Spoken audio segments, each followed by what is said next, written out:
Chapter 1 of Facing the Shadows, Book 2 in the Shadows series, written by Juliette Duncan, narrated by Jessie Sweeney. Lizzy wrapped her fingers on the table, telephone held tightly to her ear. "Come on, Sal, pick up!" She glanced at the door slammed by Daniel only minutes earlier as he stormed out. Would he come back? And if he did, what would he do? Her hands trembled. She had to leave immediately, just in case. But why wasn't Sal picking up? She threw the telephone back into its cradle, pulled the curtain back, and peered out the window to the street below.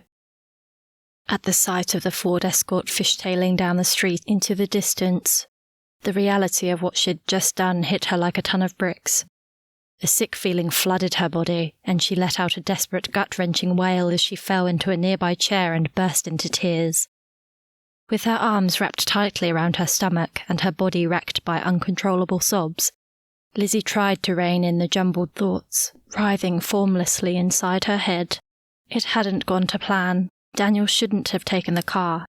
And where was Sal? She should have been home. Now what am I to do? A fresh wave of tears assailed her. Sal's mother had taken ill. How could I have forgotten that? She pulled herself slowly up and dried her tears. That left only one option. She'd have to go home, but the very idea filled her with dread.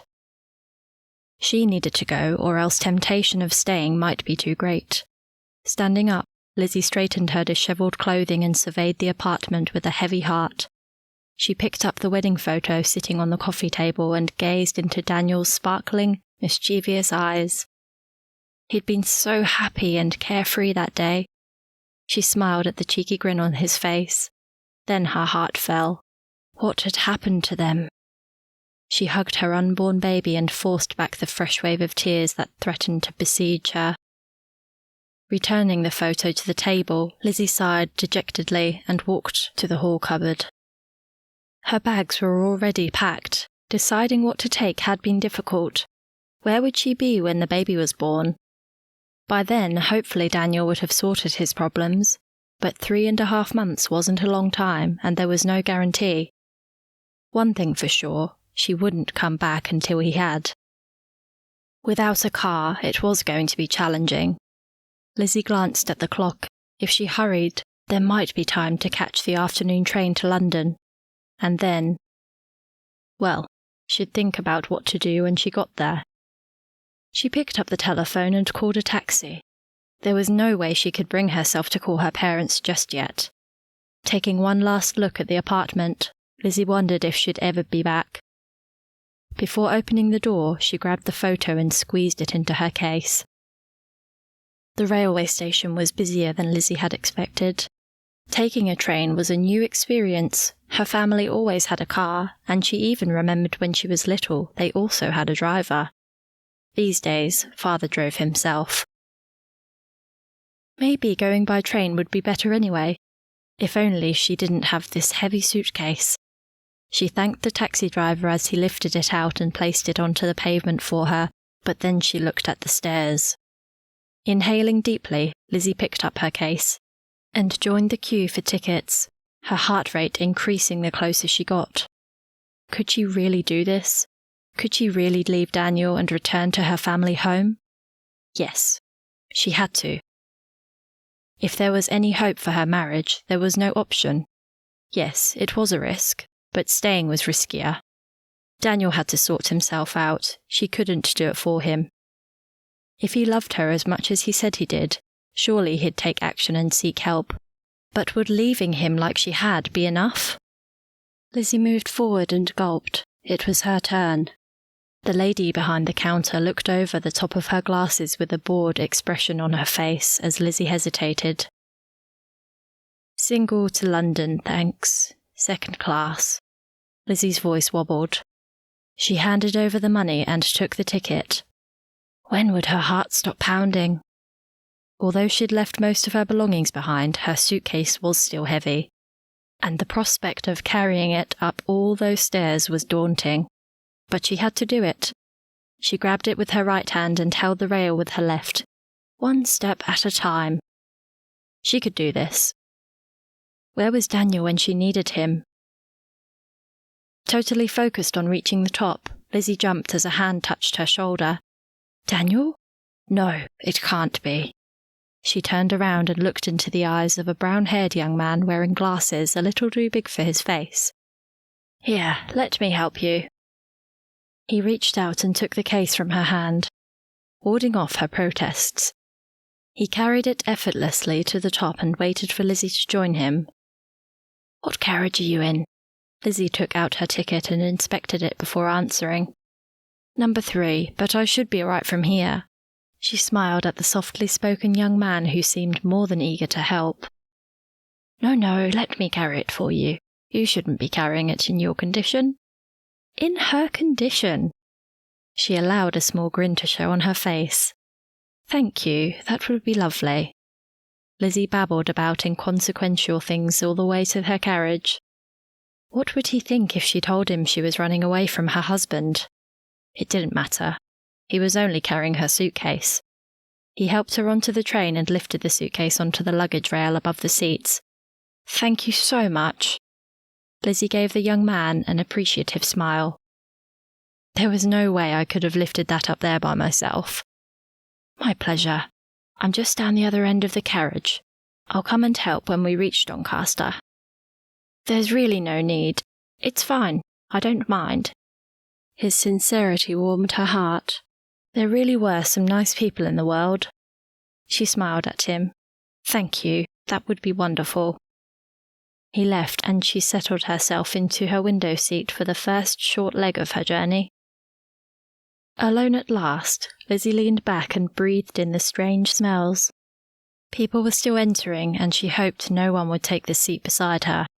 The last thing she wanted or needed right now was to engage in idle chatter. Lizzy's head hurt, not quite as much as her heart, but a trillion thoughts were running around in her brain, fighting for attention. She took out a notebook and pen and started a list.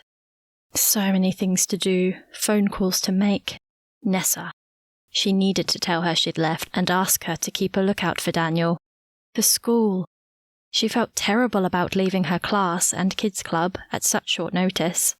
She'd have to tell the principal it was unlikely she'd be back. He wouldn't be happy about that. She sighed and glanced out the window. She'd have to call the hospital. Her next checkup was in 2 weeks. Then she'd have to call her parents. Or maybe she could just turn up unannounced. Was that a coward's way out? Maybe. She'd think about that one. She'd needed to pay the rent on the apartment.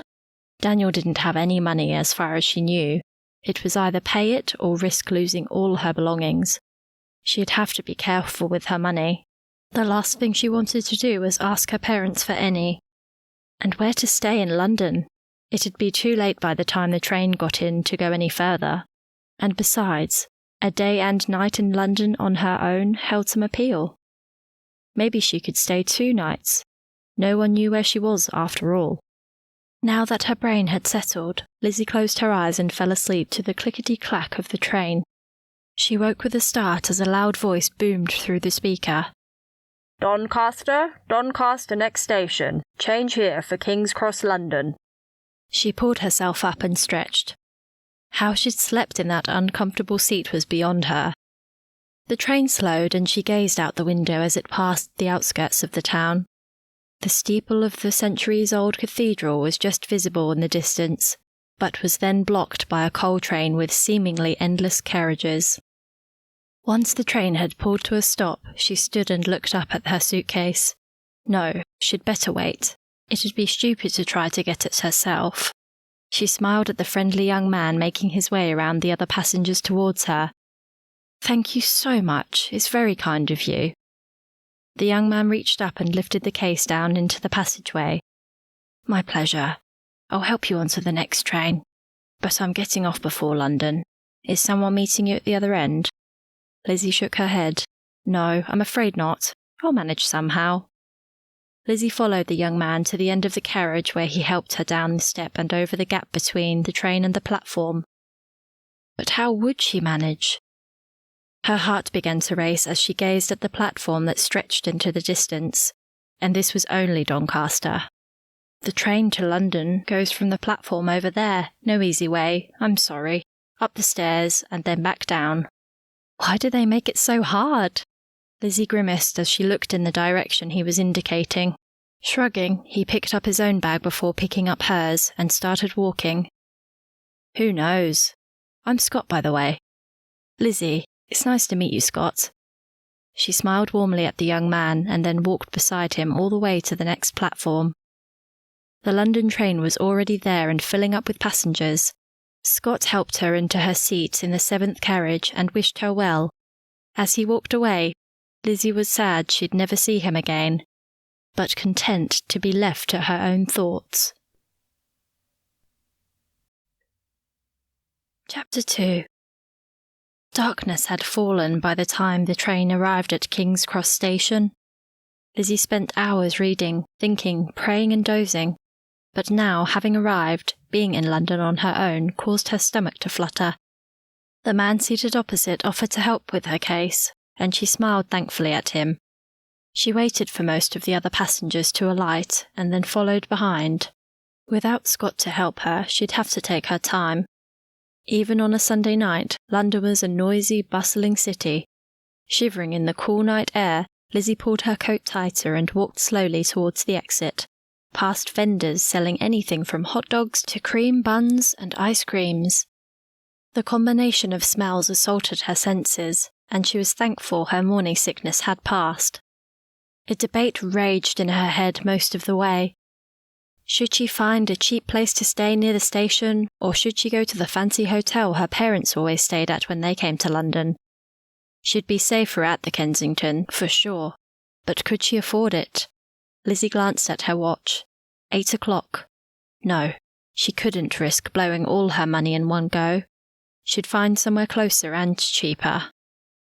She made her way to the taxi rank and joined the queue. She'd have to trust that the driver would know a suitable place. Whilst waiting, she looked around at the bustling city. It was the strangest feeling being in London, with absolutely no one knowing she was there.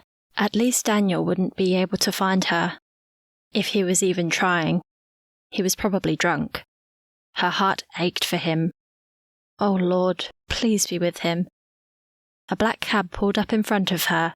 The driver, a short, jolly-looking, middle-aged man wearing a brown flat cap, got out and helped her with her bag. She assumed because of her condition, as she hadn't seen any other drivers do this. Where to, madam? The question she'd been dreading. Where to, indeed? Lizzy straightened herself and gulped. I'm really not quite sure. She looked into the cab driver's friendly eyes and relaxed a little. Would you be able to suggest a hotel near here that's not too expensive? Sure, I can help with that. I think I know just the place. He smiled and closed the door before climbing into the driver's seat. Lizzy watched the lights of London flash by without really seeing them. What was she doing here? Safely inside the small but comfortable room at the Great Northern Hotel, Lizzy placed her bag on the rack and took off her jacket and scarf. She rubbed her back as she stood at the window, looking down on the busy road below. It had been a long day. Too long. She needed a shower. She turned and pulled her nightgown out of her bag and headed to the bathroom. As the warm water from the shower flowed over her body, Lizzy marvelled at how God had provided for her. First Scott, and then the cab driver. She closed her eyes and the tension of the day was washed away.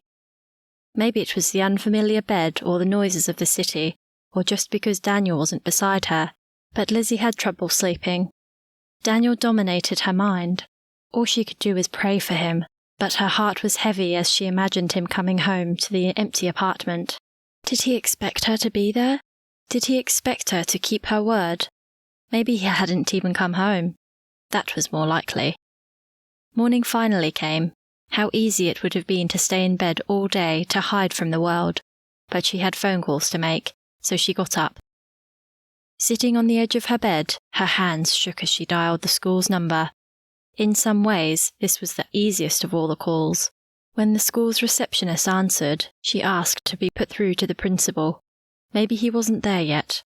Lizzy closed her eyes and breathed deeply. She could do this. She had to do this. Elizabeth, this is unexpected, the principal said when Lizzy explained she wouldn't be coming in that morning or any time soon. Yes, I know. I'm sorry for the short notice, Harold. Family problems. I don't expect to be back before the end of term, and then I'll be on maternity leave. I'm so sorry to do this to you. 1 down, 2 to go. Lizzy then dialed Nessa's number. She'd be busy with the children, but she had to be told. How bad would it be if she found out through someone else? 4 rings. Would she answer? Hello? Nessa sounded as if she'd been running. Nessa, it's Lizzy. Lizzy, are you all right? You don't sound good. Lizzy gulped and held back her tears. Yes, kind of. She sniffed and took a breath. I've left Daniel. Nessa's exclamation of shock flowed through the phone. Not forever, God willing. Lizzy closed her eyes and felt for her cross. Just until he sorts himself out. Where are you, Liz? You can stay here if you want. Thanks, Nessa, but no, I left yesterday afternoon. I needed to go further away. But can you do me a favour? Sure, sweetie, anything. Can you keep an eye on Daniel? Lizzy wiped her eyes. I don't know what he'll do. He lost his job, Ness. He didn't tell me for 2 weeks. She burst into tears. Oh, Lizzy, you poor thing. I'm so sorry. I wish I could hug you. Lizzy sobbed, unable to reply. Let me come to you. Where are you? Lizzy sniffed and took a deep breath. No, Ness, I'll be all right. Just look out for him. Absolutely. Stay in touch, hey? Lizzy's grip on the receiver tightened. She squeezed her eyes to stop her tears from flowing. Okay. She fell back on the bed and curled into a ball. Her parents could wait. Lizzy woke 2 hours later with a growling stomach and checked her watch. If she hurried, she could just make breakfast.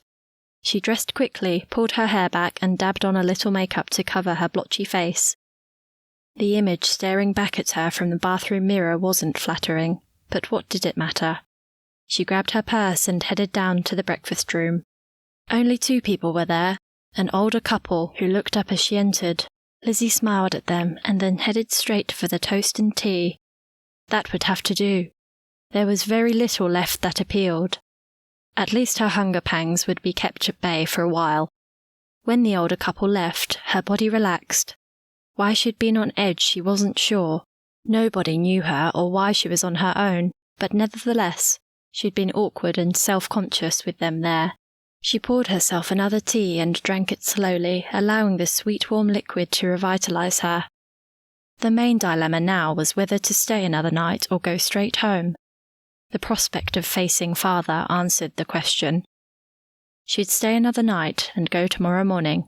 That way there was no need to telephone until later. A day in London.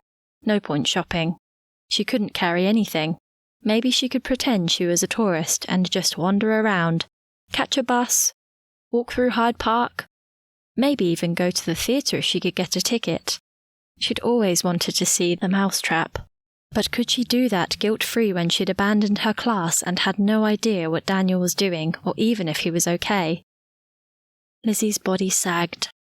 Would it be like this the whole time she was away from him? Hadn't she asked God to look after him and do whatever was necessary in his life to make him face his problems? Yes. So what was the problem? Lizzy swallowed the painful lump in her throat. The problem was her. She had to let go and trust God. But could she? She wrapped her hands around the still warm cup and leaned back in her seat. Okay, God, teach me to trust you. I'm sorry for asking you to look after him and then worrying about him straight away. I need to learn how to do it. Please teach me. With a much lighter heart, Lizzy returned to her room and prepared for her day out. London put on a lovely autumn day for her. Warm enough not to be bothered with a heavy coat, Lizzy enjoyed the freedom of wandering around the city she hadn't visited for many years, and never on her own. The experience was liberating.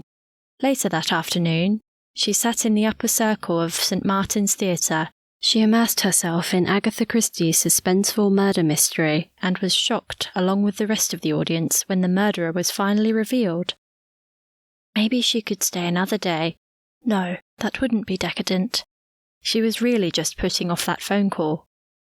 Lizzy caught a bus back to the hotel and arrived in time for dinner, and then headed to her room where she took a shower. Her feet ached and her body was tired, but she'd had a great day. Making that call would spoil it. Could she put it off until the morning? Yes, she'd do that. She'd watch some television tonight and get up early. With that settled, she leaned back on her bed and flicked on the television. Even though her room was on the 3rd floor, the rumble of the traffic below was enough to waken Lizzy the following morning. Peering out the window, the grey clouds that filled the sky made her thankful for the lovely day she'd had yesterday. She sat up straight and grabbed her Bible. She needed to stay close to God. Daniel was constantly on her mind, and she longed to know where he was. Had she done the right thing? How easy it would be to forget the reasons for leaving now she was away from him. God, please help me stay strong. It's less than 2 days, and already I want to go back. I know that would be foolish. So please give me strength and wisdom, and please work in Daniel's life. She read a few chapters, and then spent some more time in prayer before taking a shower and preparing for the day. As she brushed her hair, she glanced at the telephone beside the bed. Her chest tightened. Why was it so hard to make this call? If only Sal was home. She closed her eyes and breathed deeply. Maybe it'd be better just to turn up and tell them face to face. With that decided, she went to the dining room for a quick breakfast before checking out.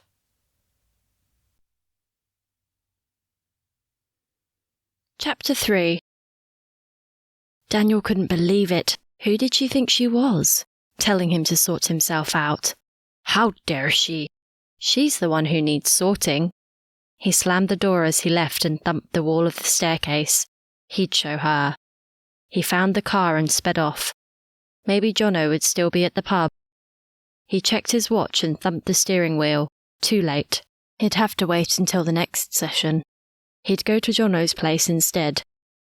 Pulling up outside the run-down semi-detached several minutes later, Daniel turned the ignition off and leaned back in his seat. He lit a cigarette and turned the radio up. What was she up to? Would she really leave him? He took a long, slow drag and held his breath before exhaling. It was that big fat cow of a woman. If she hadn't dobbed him in, he'd still have his job and everything would still be sweet with Lizzy.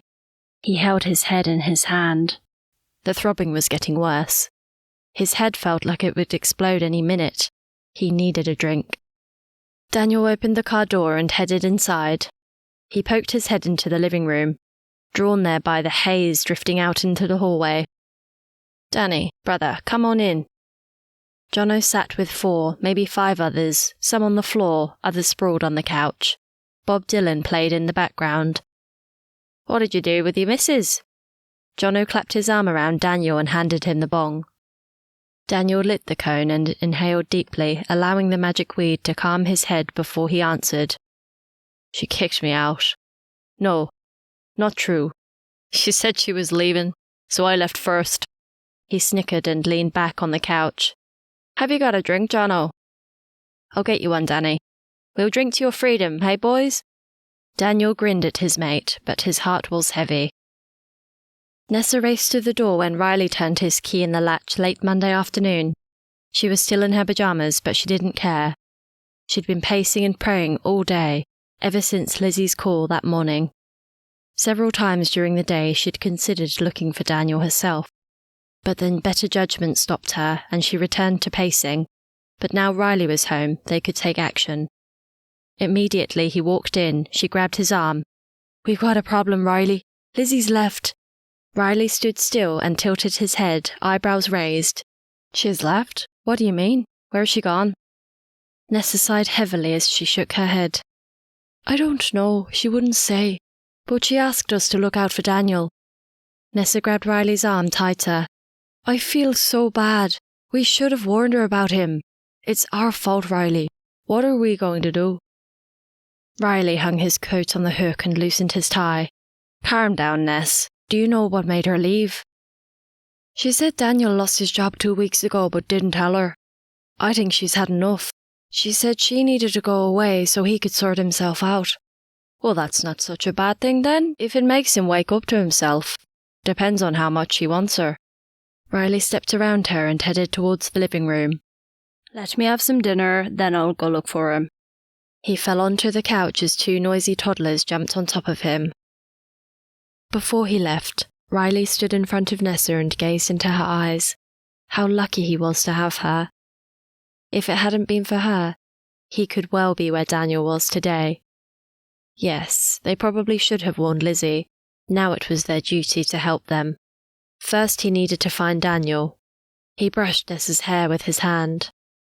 I don't know how much luck I'll have, even if I find him, but I'll do my best, I promise. He leaned forward and kissed her gently before opening the door and leaving. Lord God, you need to direct me. I need your wisdom. Please forgive us for not warning Lizzie. Be with her and give her your strength. Comfort her, Lord Jesus. She must really be hurting right now. And Lord, be with Daniel wherever he is. Please work in his life and bring him to yourself. And use me in whatever way you will, Lord. You know I'm your servant. I'm sorry for failing you so often, but Lord, I'm yours. You know that. Thank you for saving me, and for bringing Nessa into my life. I'm forever grateful. Thank you, Lord. Riley turned the key in the ignition and drove to the Hairy Hog. As he pulled into the car park, he kept an eye out for Lizzie and Daniel's Ford Escort. He assumed Lizzie had taken it, but didn't know for sure. No, not there. He climbed out of the car and walked around to the front door. What was it about old pubs? They all smelled the same. How many years had it been now? And yet, if he even had one drink, he'd be a goner. He steeled himself and pushed the door open. Being a Monday night, the bar was quiet, only a few regulars by the look of it. An old joker who looked like he lived there, poor old sod. A couple of workers on their way home, another one or two in the corner.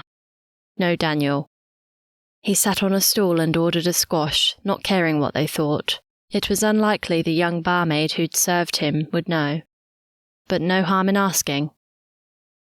Looking for a friend of mine, Irishman, dark hair, laughs a lot. Seen him lately? She continued drying glasses, but looked up at him. Her long dark hair made her pale face look even paler. What was a good-looking girl like her doing in a joint like this? Surely she could find herself a better job. Riley sighed inwardly. Maybe. Think he was here yesterday. She stopped wiping and leaned on the counter. I think the guy you're talking about got hauled out by his lady. So he hasn't been here today? No, sorry. Haven't seen him, or his mate Jono. He's normally a regular. Surprised he's not here. Jono, of course. Thanks, love. Riley sculled the rest of his squash and gave her a tip as he jumped off his stool. Riley climbed back into his car and sat for a moment, trying to remember where Jono lived. He'd only been there once when he'd dropped Daniel off not long after Daniel had arrived in town. Riley knew the area, so he started the car and drove, praying he'd find the place. He turned his lights on and headed slowly down Wellington Parade, peering down each street as he passed, but they all looked the same. He turned down Bradley Street and drove slowly between the cars parked on either side. None of the houses stood out. He stopped at the next intersection and peered both ways. More of the same, but maybe this was it. Indicating right, he turned into Kingston Street. The chippy on the corner looked familiar, and there's the Escort. Yes, this is it. The first available spot to park was 50 yards away. After squeezing into it, Riley stood on the pavement and looked around, thankful he and Nessa had been able to settle in a better area. The houses were tiny and on the whole run down, with front gardens overgrown with weeds taller than any of the plants that were hardy enough to survive. He walked back along the pavement towards the Escort, checking each house as he passed. The semi-detached the Escort was parked in front of looked familiar. Nothing really distinctive to make it stand out, but surely it was the one. He paused before entering, taking a moment to pray, both for himself and for Daniel. What state would he be in? Riley walked to the front door and knocked. No answer. He knocked again, this time a little louder. The door opened slowly, and Jono poked his head out. His long, straggly hair looked like it could do with a wash, and dressed in faded baggy jeans and an off-white t-shirt with a peace sign on the front. He looked like a leftover hippie. Jono stood and peered at Riley, a confused look on his face. "Riley, come in, man." Jono opened the door wider and extended his arm. "Guess you're looking for Danny. He's in here." Jono led Riley into the living room where Daniel lay on the couch, hands behind his head and eyes closed. A bong sitting on the coffee table looked like it had been used recently. Riley stood in the doorway and sighed despondently. At least he's not drunk. He walked over to the couch and leaned down and gently shook him. "Hey, Daniel, wake up." Daniel sat slowly and steadied his bloodshot eyes on Riley. "Hey, man, what are you doing here? Sit down." He indicated the spot beside him. A grubby throw covered the couch, and an array of assorted cushions and pillows were scattered both on the couch and on the floor. Riley sat but declined the offer of a cone. "So, Daniel, I believe Lizzy's gone." Daniel hung his head. "Yeah, I stuffed up big time." "Don't you want her back?" "She won't come back." Daniel lifted his head and found Riley's eyes. "I'm no good for the likes of her." "You're right on the ball there, mate. With the state you're in, look at yourself." Riley shook his head and sighed heavily. "Ness and I hoped you were past all of this." He glanced at the bong and then back at Daniel, who smelt like he hadn't washed in days. "I'm sorry, Rilo. I'm a failure." Daniel turned to Jono. "Can you get us some food, man? I've got the munchies big time." He looked back at Riley. "Do you want something to eat?" "No thanks, mate." Riley stood up. "Come back with me, Daniel. Ness and I will help you get sorted. It's not too late to get Lizzy back." Daniel slumped and shook his head despondently. "Nah, she's gone." His stare was directed at the pile of records sitting on the floor opposite him. "Well, let me know if you change your mind." "I'll drop by again later in the week, and we can talk about it more then. Try to stay off the weed, man. It's no good for you." Riley walked back out to his car with a heavy heart. It was going to be a long road home.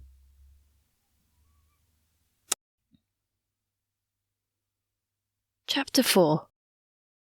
Lizzy hailed a cab to take her to Paddington Station. If only another Scot would appear on the scene to help with her bags, but everyone seemed to be in a hurry and took no notice of her. After buying her ticket, she checked the board. 15 minutes before the train was due to leave. Not long, really. Not long enough to grab a coffee, especially with more stairs to tackle. Her chest was heaving by the time she arrived on the platform, and she headed straight for a seat where she rubbed her back and took some slow, deep breaths. If only Daniel hadn't taken the car. She looked up as the train came into view. Only a few more hours and she'd been standing on her parents' doorstep. Lizzy stood and looked for her carriage. Relieved it was only a short walk. She picked up her bags and headed slowly towards the door. "Here, let me help you with that."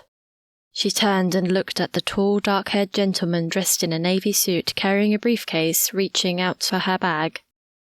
"Thank you very much." Lizzy smiled warmly at the man and accepted the offer of help gratefully. "My pleasure. Let me put it on the rack for you as well." God had once again provided for her, and she was thankful. Lizzy tried to read, but with every station the train passed, bringing her closer to her destination, there was no way she could concentrate. She really didn't want to face her parents, particularly her father. A heavy knot took residence in her stomach, weighing her down. She looked out the window at the all-too-familiar scenery. Clusters of houses, and horses grazing happily despite the damp weather, dotted the green, rolling fields that resembled homemade patchwork quilts. Small villages centred around churches with steeples visible before anything else came into view. Grand old manor homes perched on hillsides, displaying the prosperity of their owners. Too quickly the train slowed for her stop. Lizzy stood and was relieved when the same gentleman once again offered to help. A pity he wasn't getting off here. Standing on the platform a few moments later on her own, Lizzy determined to carry her own bags the rest of the way. There didn't appear to be as many steps, and besides, she couldn't rely upon strangers all the time. She could do this. It would help build the courage she needed to face her parents. She pulled her shoulders back and stood as straight as she could before making her way down the stairs and through the subway. A young girl with long straggly hair playing a guitar caught her attention, and she dropped a few coins into the girl's hat as she passed. She hoped her own guitar would still be in one piece when she returned. If Daniel got really angry, that might be the one possession he'd take revenge on. She sighed and continued walking. There was nothing she could do but pray. It was only a guitar when all was said and done, and could easily be replaced. 2 taxis waited at the rank. She gulped and fought the fluttery feeling in her stomach. This was it, the final leg of the journey. "Where to, ma'am?" The jollier of the 2 cab drivers walked towards her and reached for her bag. "Wiveliscombe. Do you go that far?" "Yes, ma'am. No problem." "To a hotel there? Or visiting friends or family?" Lizzy winced inwardly. Just her luck to get a happy, chatty driver again. "Family. My parents own Wiveliscombe Manor." The driver lowered his head and raised his brow just enough for Lizzy to notice. She was sure he would have whistled if it wasn't inappropriate. Sitting in the back of the cab, Lizzy clutched her handbag the whole way. The closer she got, the faster her heart raced. As they reached the gates to the manor, Lizzy leaned forward and instructed the driver to go through the drive right to the house. Had it only been a month since she and Daniel had driven up this same driveway, it seemed so much longer. She shivered at the memory of that night. The night he beat her. Maybe it was good to have that memory. Although she'd forgiven him, it helped justify her decision to leave, and to remain resolute in her decision not to return until he addressed his issues. The few seconds it took to reach the house weren't long enough. Lizzy wanted to tell the driver to turn around and take her back, but before she could, he'd jumped out and opened the door, and that option was gone. She breathed deeply and stepped onto the gravel which crunched underfoot. The driver lifted her bag out of the boot and placed it under the portico in front of the double wooden doors. She thanked and paid him. Her mouth went dry as he drove away. The rose gardens either side of the driveway caught her attention. The bushes, heavy with blooms of gold and crimson and salmon, were putting on a dramatic display in defiance of the winter chill threatening to extinguish their flame. Lizzy breathed in the heady scent and tried to calm her pounding heart. The click of the door made her jump. With her hand to her chest, Lizzy turned and looked straight into the eyes of her mother. "Elizabeth, what are you doing here?" Gwyneth hurried towards Lizzy and threw her arms around her daughter. Tears streamed down Lizzie's face. She couldn't help it. All that pent-up emotion flowed out of her uncontrollably as she was comforted by her mother. Gwyneth helped Lizzy into the house and led her to the summer drawing-room. Seated in front of the bay windows with a view of the rose gardens, Lizzy composed herself. She had to explain her unexpected appearance and uncontrolled emotion.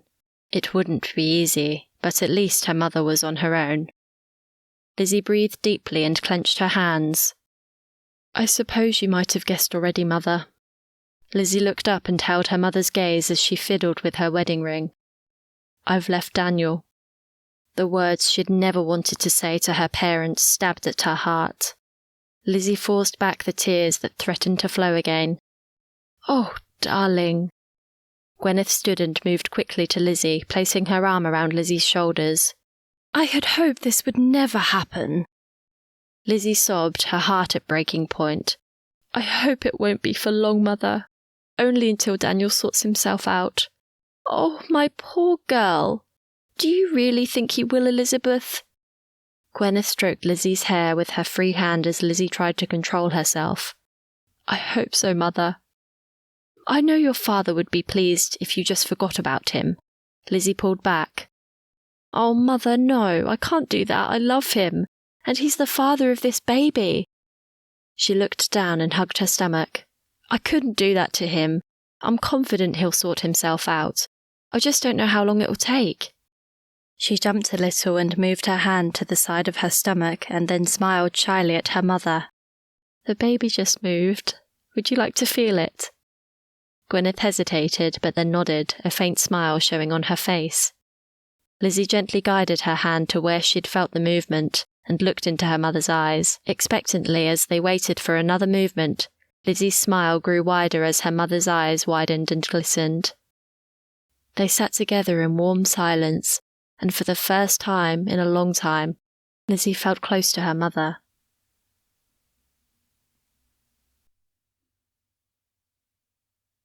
Chapter 5. When will father be home? Lizzie asked her mother as she and Gwyneth sat in the sunroom drinking tea. He's away on business for the night, so he won't be back until tomorrow evening. Lizzie let out a huge breath, and her body relaxed. I'm not looking forward to seeing him, but at least I've got another day to prepare. He's not that bad, Elizabeth. He really does love you. He's got a funny way of showing it. Lizzie stood and walked to the window. The clouds had cleared and the late afternoon sun cast shadows over the fields, throwing a yellow tinge over the whole vista. She glimpsed a rider on a horse in the distance, bobbing up and down. It'd be nice to go for a ride, but now wouldn't be the right time. She caressed her baby and wondered what Daniel was doing. I'll get your bags taken to your room, Gwyneth said as she joined Lizzie at the window. As Lizzie sat on the bed, she recalled the last time she'd been in this room. Daniel had been so angry with her father that night. Why couldn't he have just let it go? She fingered the heavy brocade bedspread her mother had bought when she was 10 as her mind drifted. Things might have been so much different if they hadn't come that day and had gone straight to Sal's instead. But they had come, and she couldn't turn the clock back. She'd call Nessa in the morning for any word on Daniel. In the meantime, she needed to unpack. You look nice, dear. Gwyneth looked up as Lizzie came downstairs a little while later. Wearing a light blue smock with herringbone embroidery on the bodice and a pair of white maternity slacks, Lizzie was self-conscious under her mother's watchful eye. You must have brought a whole new wardrobe. Kind of. Nessa, that's Daniel's cousin, lent me some of her maternity clothes so I didn't need to buy everything. Lizzie took a seat on the stool at the breakfast bar as Gwyneth peeled some potatoes. Can I help? No, but thanks for asking, dear.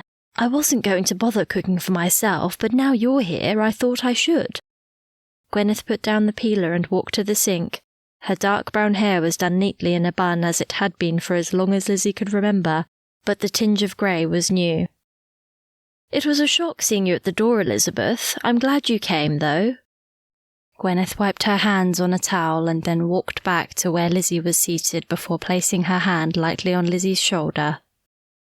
Are you really all right, Elizabeth? Lizzie lifted her head and looked into her mother's eyes, and for the first time in a long time, she saw the mother she remembered from childhood, the mother who she'd snuggled up to every night as she listened to the Bible stories Gwyneth read to her and Jonathan, the mother who waged battle with Lizzie's unruly hair every morning before school, and the mother who used to hug her and make her feel loved.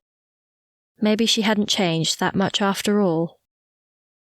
Lizzie shrugged and tried to hold back the tears that welled up behind her eyes. It wasn't meant to be like this. Daniel is a great guy. He's just got a few problems. I'm praying he'll sort them out and I can go back before the baby comes. And what if he doesn't? Lizzie's mind raced. She hadn't really thought that far. No, he had to sort himself out. There was no option. She held her mother's gaze. He will. I'm sure of it. Your father won't want you to go back, I'm sure of that. What's with father? Why is he so horrible to everyone? Gwyneth walked back to the counter and, picking up a knife, began to slice the vegetables. He's a hard man to understand, Elizabeth, but most of what you see is just a front. He worries too much what people think, but that's because he's never felt as if he belongs here. You know he got left this estate by a distant relative? Gwyneth stopped slicing and looked up. Lizzie nodded and encouraged her to continue. Well, what you probably don't know is that before he inherited the estate, he had very little. No job, no money, no name. His parents lived in the poorest part of Exeter and worked at whatever jobs they could find. His father signed up for the war, but came home a broken man. He took up drinking and became a recluse. Your father left home soon after. Both his parents died within a few years of each other. Gwyneth walked over and picked up the kettle. Another cup of tea? That would be nice, thanks, Mother. Your father was only 23 when his great-uncle Sidney died and left him the estate. He didn't really know the man. He'd only met the man once or twice when he was young, but Sidney had never married and had no family apart from your father. When your father came to live here, he had to learn the ways of the privileged very quickly. But he's always felt like an outsider, trying to justify his position. He still feels like that, although he hides it well. Lizzie took the hot tea from her mother and took a sip. That explains a lot, but not why he's so distant from us. You'd think he'd relax when he's at home. I think he's tried so hard to become someone he's not, he's forgotten who he is. Gwyneth wore a faraway look on her face, and Lizzie's heart went out to her. That must have been difficult for you, Mother. I know it was for Jonathan and me growing up. It still is. Oh, I've just come to accept that's the way he is. Gwyneth returned to her vegetables. Lizzie looked up and tilted her head. How did he get the name Walton Smythe? Surely that wasn't his parents' name. Ah, yes, I always wondered when you'd ask about that. When your father inherited, his last name was just plain old Walton, but Sidney's last name was Smythe. Your father thought if he combined the two, he'd have a better chance of being accepted, so he changed his name by deed poll. Lizzie chuckled and her eyes lit up. Funny that. You know I went by plain Miss Walton at school? Gwyneth shook her head and looked up, knife in hand. Really? Why did you do that? I would have been given a really hard time by the other teachers and most of the children if I'd kept my full name. You don't know what it's like up there, Mother. It's a different world. I guess I don't. Gwyneth put the knife down and looked Lizzie in the eye. Elizabeth, what was the real reason you chose to move up there? Lizzie gulped and looked away. This was getting a bit too close to home now. You don't have to tell me if you don't want to. Gwyneth tilted her head. But did it have something to do with Matthew Carter? Lizzie swung her head around. How had her mother guessed? She sighed with resignation and nodded. Yes, it was mainly because of him. I couldn't get over him, as much as I tried, so I thought the further away I could get, the better. It drove me crazy being in the same town as him and seeing him almost every other day. I had to go. Do you regret it? Oh God, how do I answer this? Since when has my mother asked me such personal questions? Lizzie folded her arms and leaned back on the stool. I sometimes wonder what would have happened if I'd stayed. I probably would have been sent to a local school, and I'd still be pining after him. Lizzie rubbed the back of her neck and inhaled deeply before looking up. He still hasn't got another girlfriend, you know. No, I didn't know that. Lizzie glanced out the window and reined her thoughts in before turning back to her mother. To answer your question, I needed to get away, so no, I don't regret it. I just wish he'd never broken it off. Lizzie's voice wavered as she spoke. You poor girl. I had no idea it had affected you so much. Gwyneth's gentle, caring tone tugged at Lizzie's heart. Tell me, dear, did you love Daniel when you married him?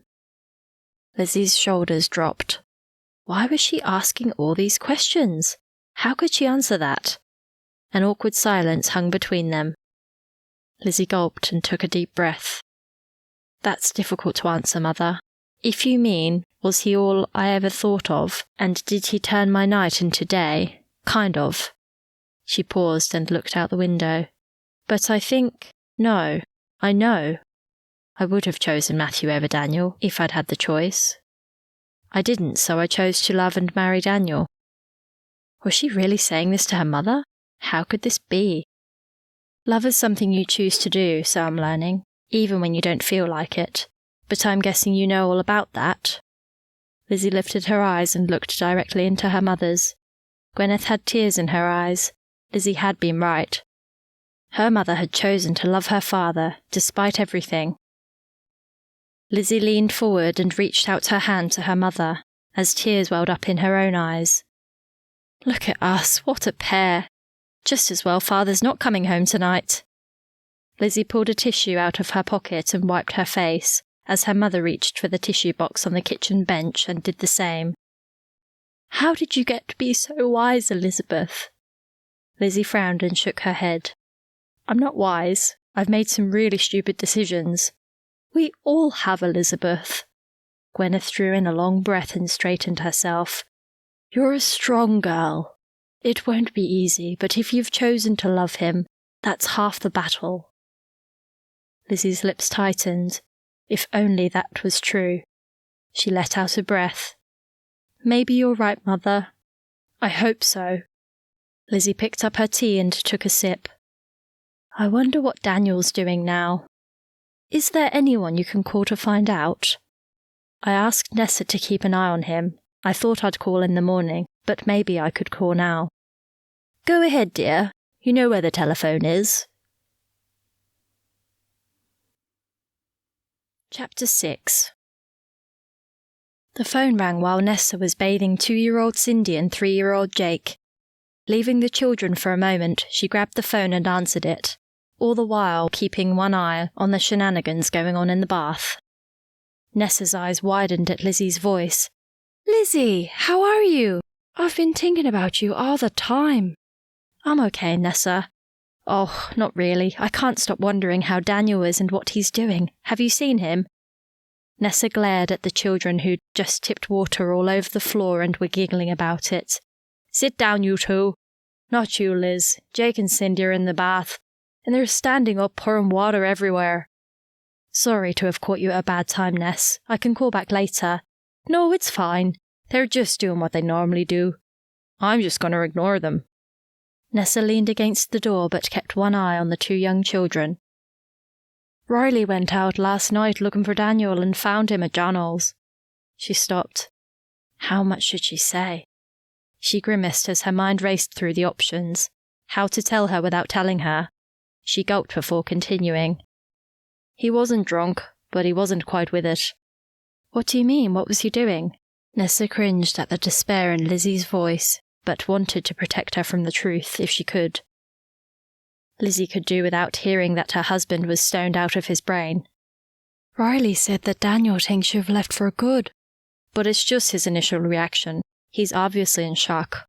Give him some time, sweetie. We'll keep a watch on him. Don't worry about that. Hopefully he'll come to his senses quickly, for your sake and the baby's." "I hope so too, Ness. I feel really bad about leaving him the way I did, but I didn't know what else to do." Nessa jumped as one of the children poured water on the floor, splashing her. She glared at them, but they just giggled. Why did they always misbehave when she couldn't do much about it? "You did the right thing, Liz. He needed a shake-up, and if this doesn't do the trick, I don't know what will." "So where are you? I'm guessing you went south." Nessa grabbed the bath toys out of the bath to noisy cries by the 2 children. "I'd rather not say, Ness. Then you won't have to lie to Daniel if he asks. I'll ring every couple of days if that's okay." "Yes, Poppet, no problem at all. We're both praying for you, Liz. Hang in there."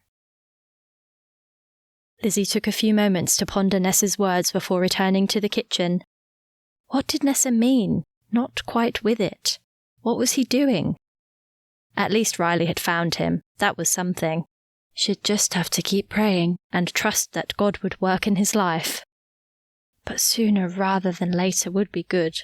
Please, God. Lizzy wandered back into the kitchen, only to find that her mother was no longer there. Dinner was in the oven and smelled good. She opened the back door, grabbed a jacket from the hook and stepped outside. The sunset had faded to a gentle line of orange on the horizon and directly overhead. Stars were starting to appear in the sky. She pulled her jacket tighter as she breathed in the cool evening air. So many things to take in. She walked along the path through the vegetable garden and found the seat where Daniel had found her the first time she'd brought him here. The day he'd proposed. It had been so simple back then. Daniel's exuberant personality had taken her mind off Matthew and helped her forget him. But why hadn't she taken the time to get to know Daniel properly before making such a huge commitment? She was paying the price for that oversight now. Lizzy sighed and gazed at the darkening sky, its beauty drawing her focus to its creator. Oh God, Creator of heaven and earth, I come to you with a heavy heart. Please help me. You know I'm committed to Daniel, but I can't live with him the way he is. God, please let him open his heart to you. May he come to know the breadth and depth of your love. Soften his heart, Lord, I pray. And Lord, do whatever you need in my life to make me a better person and a better wife. Let the fruit of your Spirit grow in me. Lord, I pray. I really do want to be like you, but I know I fail so often. Please forgive me and breathe your Spirit into my life. She paused and gazed at the night sky, now strewn with a myriad of stars glittering and twinkling like polished diamonds, and her thoughts drifted to her parents and the story her mother had told her. Lord, thank you for helping me understand my parents a little better. Help me love my father and to not get upset with him when he says hurtful things. Help me show him your love. And thanks for my mother. Seems she's a lot stronger than I ever thought she was. Lizzy chuckled and her heart softened further as she recalled her mother's tears. Oh God, thank you for loving me and for bringing me into your kingdom. Please give me strength and wisdom for the days ahead. In Jesus' name, Amen. As Lizzy continued gazing at the night sky, breathing in the perfume from the lavender growing around the seat, she was at peace with herself and with God. After dinner, Lizzy and her mother sat in the main living room together, Lizzy flicking through old photo albums and her mother reading a novel. Duchess, Gwyneth's much-loved Persian cat, purred gently on her owner's lap. Lizzy, leaning on a pile of cushions, tucked her feet under her body and took a trip down memory lane. She smiled at the old black and white photos of her and Jonathan dressed up in their Sunday best outfits when they were only about 5 or 6. Her long white socks with frills around the elastic tops, and the pretty yellow dress with a huge sash around the middle. And her hair! What did she look like? The matching yellow ribbons in her pigtails brought a smile to her face. But even then, Father had been so stern. She studied a photo of him standing with Mother. His face was unsmiling and so hard. How had Mother ever loved him? Lizzy kept turning page after page, stopping every now and then to take a closer look, and putting one album back and replacing it with yet another and another. As she picked up an older-looking one, a piece of notepaper poked out between the pages. She opened the album to that page and looked at the photos. She leaned closer. They were photos of Father when he was much younger, but he was with another woman, and they appeared to be taken in Exeter. She recognised some of the buildings and the surroundings, and there was one taken in front of the same church that she and Sal went to when they were at university. She didn't know her father had gone there. And who was the woman? Lizzy glanced at Gwyneth, but as she was engrossed in her book, Lizzy didn't interrupt her and kept flicking through the pages. The photos showed that her father and this woman had been close. And her father looked different. In some of the photos, he was actually smiling. Smiling! Had she ever seen him smile? It must have been before he inherited, when he was just plain old Roger Walton. She fingered the notepaper. It had that old-world look and feel about it, slightly discoloured and quite thin and fragile. Dare she open it? Even years later, it exuded a slight perfume, suggesting it may have been a note from this woman. Lizzy breathed deeply and her hands shook a little as she carefully opened it. The writing was old-fashioned but very neat, and although faded, was just legible. Her heart beat faster as she sat up and began to read. Dear Roger, my heart weeps as I write this. I don't even know if I can put into words how I feel, but I'll try. To say I was devastated when you broke our engagement is an understatement. We had such grand plans, you and I. I loved you so much, Roger, and I thought you loved me. But you changed. Sadly, you're no longer the man I fell in love with and wanted to spend the rest of my life with. Inheriting that estate changed you, and not for the better, I'm sorry to say. My heart's broken, Roger, and I'm angry with you. I don't understand how you could so easily turn your back on all that we had. I don't think you'll ever know how much hurt you caused by telling me I wasn't good enough to be your wife. How dare you? I pray God will forgive me for my anger. I know it's wrong, but I can't help how I feel. I beg you to reconsider. Don't throw everything away just because you've come into money. That's all I have to say. I don't know if I'll ever see you again, Roger. I don't know if I could bear it. I can't believe it's come to this. Your heartbroken ex-fiancée, Hilary. Lizzie's mouth fell open and her heart beat faster. She reread the letter and then looked more closely at the photographs of the woman. No, it couldn't be. But it was. It was Hilary Carter. Lizzie bit her lip and her skin tingled. Her father had been engaged to Matthew's mother. Gwyneth glanced up at that moment and Lizzie caught her eye. Did her mother know about this? It was too much to take in. Lizzie's mind raced. Surely Hilary Carter must have recognized her the moment she'd walked in the door all those years ago. The daughter of the man who'd jilted her. Why hadn't she said anything? Oh, goodness, this is major.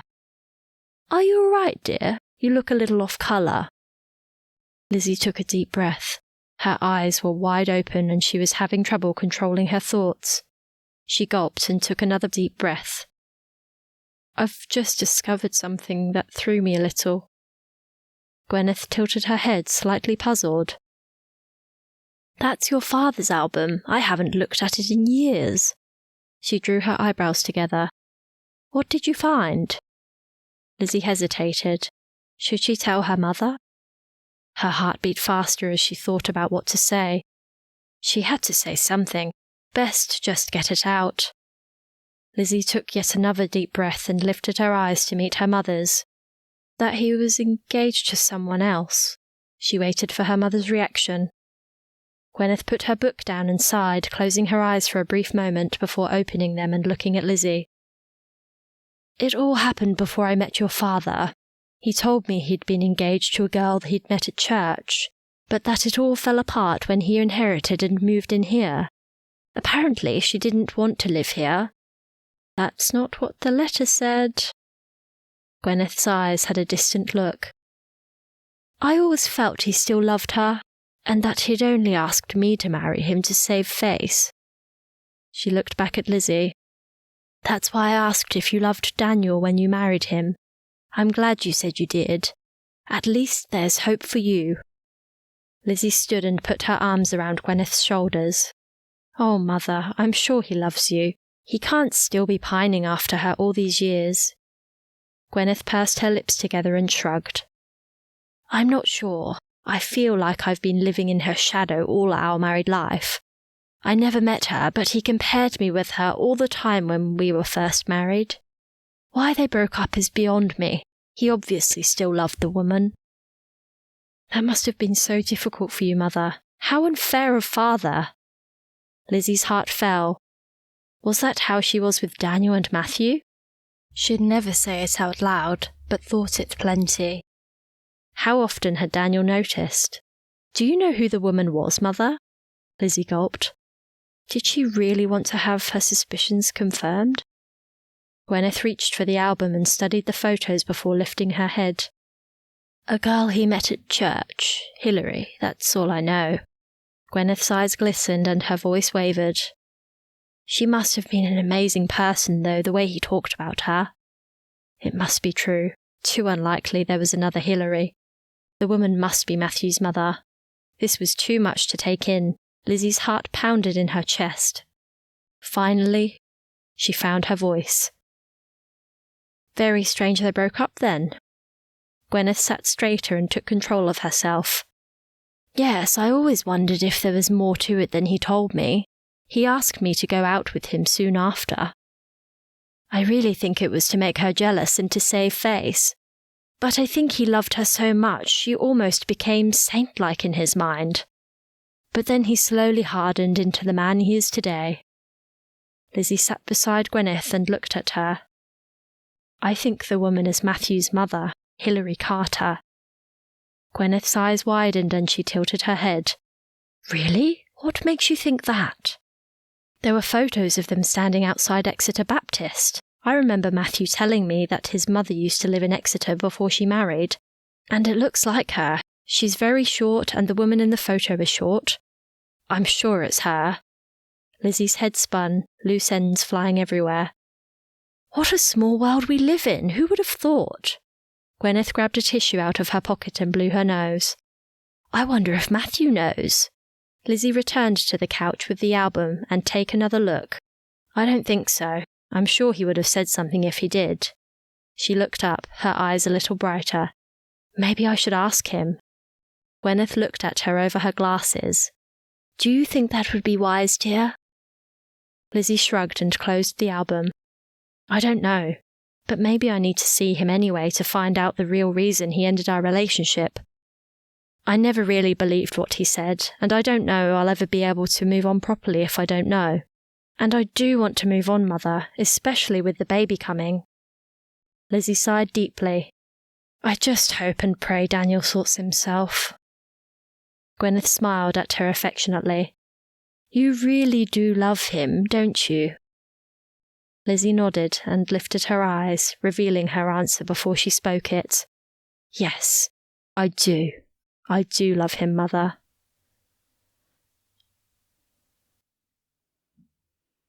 Chapter 7. Daniel woke with a start. His heart pounded heavily in his chest and his head spun. Awareness of his whereabouts dawned slowly. Then it all came back. Lizzie's gone! A wail, full of lament and heartache, rose from deep within his body and escaped in a long, deep moan. Whimpering like a dog that had just been kicked, Daniel curled into the fetal position and hugged a cushion to his chest. If only he could sleep. Maybe it would all go away. Images of Lizzie floated through his mind, tormenting him. Why had he got involved with her in the first place? She was too good for the likes of him. But he loved her. Lizzie was the most beautiful thing to come into his life since he'd lost Sierra and Rachel, and he was going to lose her too. He imagined holding her, kissing her, making love to her. She was doing his head in. He'd never get her back. Daniel sat and ran his hands through his hair. He licked his lips, but his mouth was dry, and his throat hurt when he breathed.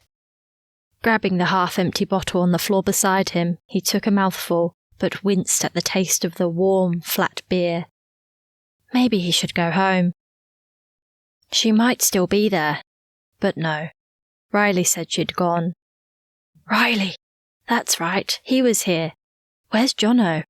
He looked around, but the place was empty. He stood and made his way to the bathroom. Looking in the mirror a few moments later, he jerked his head back, not recognizing the face looking back at him. Maybe Jono had a razor. Opening the bathroom cabinet, he found one, and proceeded to shave off the stubble. If Lizzie happened to be home, he should at least look respectable. Maybe he should shower as well. Once clean, Daniel wandered into the kitchen to look for food. He opened the cupboards and looked in the fridge. Not much to choose from. Jono really needs to do some shopping. He found some bread and a toaster and cooked 2 slices, which he buttered and smothered in jam. There was only beer to drink, so he took one and opened it. He cleared a space at the table and sat down to eat, but couldn't stomach it. The beer helped. So Daniel tipped the toast in the bin and took the beer to the living room and flicked on the television. Just reruns of the Royal Wedding and a Fawlty Towers episode. He left it on Fawlty Towers. What day was it? He rubbed his hair and tried to remember all that had happened since he'd stormed out of the apartment. He stood and turned the television off. Now, where are the keys? He felt in his pocket. Yes, they were there. Daniel grabbed them, opened the front door and walked outside. Lucky it was still warm because he didn't have a jacket. Relieved the car was where he'd left it, he unlocked it and climbed in. His head was still spinning, so he sat for a few moments to steady himself, Then he turned the key and started the engine. At the apartment, Daniel tentatively opened the door, hoping she'd be there waiting for him, but the emptiness that met him revealed that not only had she left, she'd also taken a lot of her things. A heart-wrenching ache settled deep inside of him and almost tore him apart. Her words came back to him as he pictured her sitting opposite him at the table. "You need to sort yourself out, Daniel. I'm going away for a while." He swayed and reached for the wall before slumping onto the couch. "Lizzy, I'm sorry. I'm sorry." He thumped the couch and buried his head in the cushions, moaning like an injured animal. Her smell was all around him, on the rug, on the couch, in the cushions. Tears welled in his eyes. "Lizzy, where are you?" He couldn't stay here, not without her. He sat and composed himself. His gaze travelled slowly around the room before he stood and headed to the door. Chapter 8. Lizzy's body ached and she longed for sleep, but her mind wouldn't rest. About midnight she gave up trying and climbed out of bed. Wrapped in one of her mother's dressing gowns, she tiptoed downstairs, put the kettle on and made herself a cup of tea, which she took into the main living room. She turned on one of the table lamps and pulled a rug over her knees as she settled against the cushions. The baby was active, digging her in the ribs and making her uncomfortable. Maybe it sensed something was going on. She'd need to call the hospital in the morning and organise her next checkup. How terrible if something went wrong. She sipped her tea and her mind drifted. So much had changed in such a short time. Had it only been yesterday she'd been in London. It seemed such a long time ago. And now she'd found out that Matthew's mother had been engaged to her father. Her father! It was difficult to imagine them together. She'd have to see Matthew. They had unfinished business. There had to be more to the breakup than he'd told her. But what would it really achieve? It wouldn't do anything to help Daniel. Well, maybe it would. Getting Matthew out of her skin once and for all would have to make a difference, surely. Oh God, please settle my brain and calm my spirit. And this baby. Lizzy hugged her stomach and waited for another kick. Pour your blessings out on this little one and protect it from harm. And God, please be with Daniel. Let him know I love him, wherever he is. Lizzy put her tea down, leaned back on the cushions and closed her eyes. As Gwyneth walked along the hallway towards the kitchen the following morning, she passed the entrance to the living room and stopped, her eyes drawn to the figure asleep on the sofa. Standing in the doorway, her heart ached for her daughter. She'd been glad but surprised Elizabeth had chosen to come home. She'd need to speak with Roger as soon as he arrived. Maybe she should telephone him at the office. Yes, that would be best. Forewarn him and plead with him to be understanding, if that was possible. Gwyneth continued quietly along the hallway so as not to disturb Lizzy. When she reached the kitchen, she smiled at Duchess, who jumped off her bed, stretched, and began to rub herself against Gwyneth's leg. Gwyneth reached down and scratched the cat behind its ear. The kettle was still slightly warm. Elizabeth must have made herself a drink. Gwyneth reheated it, and once her tea was ready, carried the cup and saucer into the morning room, placing it on the side table beside her Bible. Gwyneth breathed in the peace and serenity of the early morning and began her quiet time. She poured her heart out to God and prayed for her family, especially Elizabeth and the unborn baby. She prayed for Daniel, that he'd sort himself out and that he'd find peace with God. She prayed for their marriage, that they'd be reconciled, and that they'd learn to love and respect each other. And she prayed that somehow Roger would remember his roots and become that loving, caring man she'd seen in those photos. I know you can do all these things, Lord God. Please bless my family, in Jesus' precious name. Gwyneth looked at the clock on the mantelpiece. Still too early to call. In fact, it'd be best to wait until Roger returned to his office in Taunton later in the afternoon. He wouldn't appreciate being called at the Bristol office. She peeked into the living room. Elizabeth was still sleeping. She must have needed it, poor girl. It was Gwyneth's normal shopping day, but she'd put it off. More important to be here for Elizabeth. She took a coat and hat off the hook and, opening the door very quietly, went outside to do some gardening. She wandered around to the rose garden, stopping on the way to inspect the Camellia Sansequa she'd recently bought at the local nursery. The bush was already covered in soft pink blooms, with even more buds bursting to open. She snipped a couple of the blooms and placed them in her basket. The sun hadn't quite reached the rose garden. Dew sat heavy on the bushes, which were doing their best to defy the change in season. Gwyneth began the never-ending task of deadheading. She didn't mind. It gave her time to think, and pray. Time disappeared when she was in her garden, and so she was surprised to see Elizabeth standing before her when she lifted her head. She wiped her forehead with the back of her hand and then took off her gloves. "Elizabeth, dear, I hope you had a good sleep." Lizzie's smile lit up on her face. "Yes, I feel much better now. Thanks for letting me sleep in, Mother."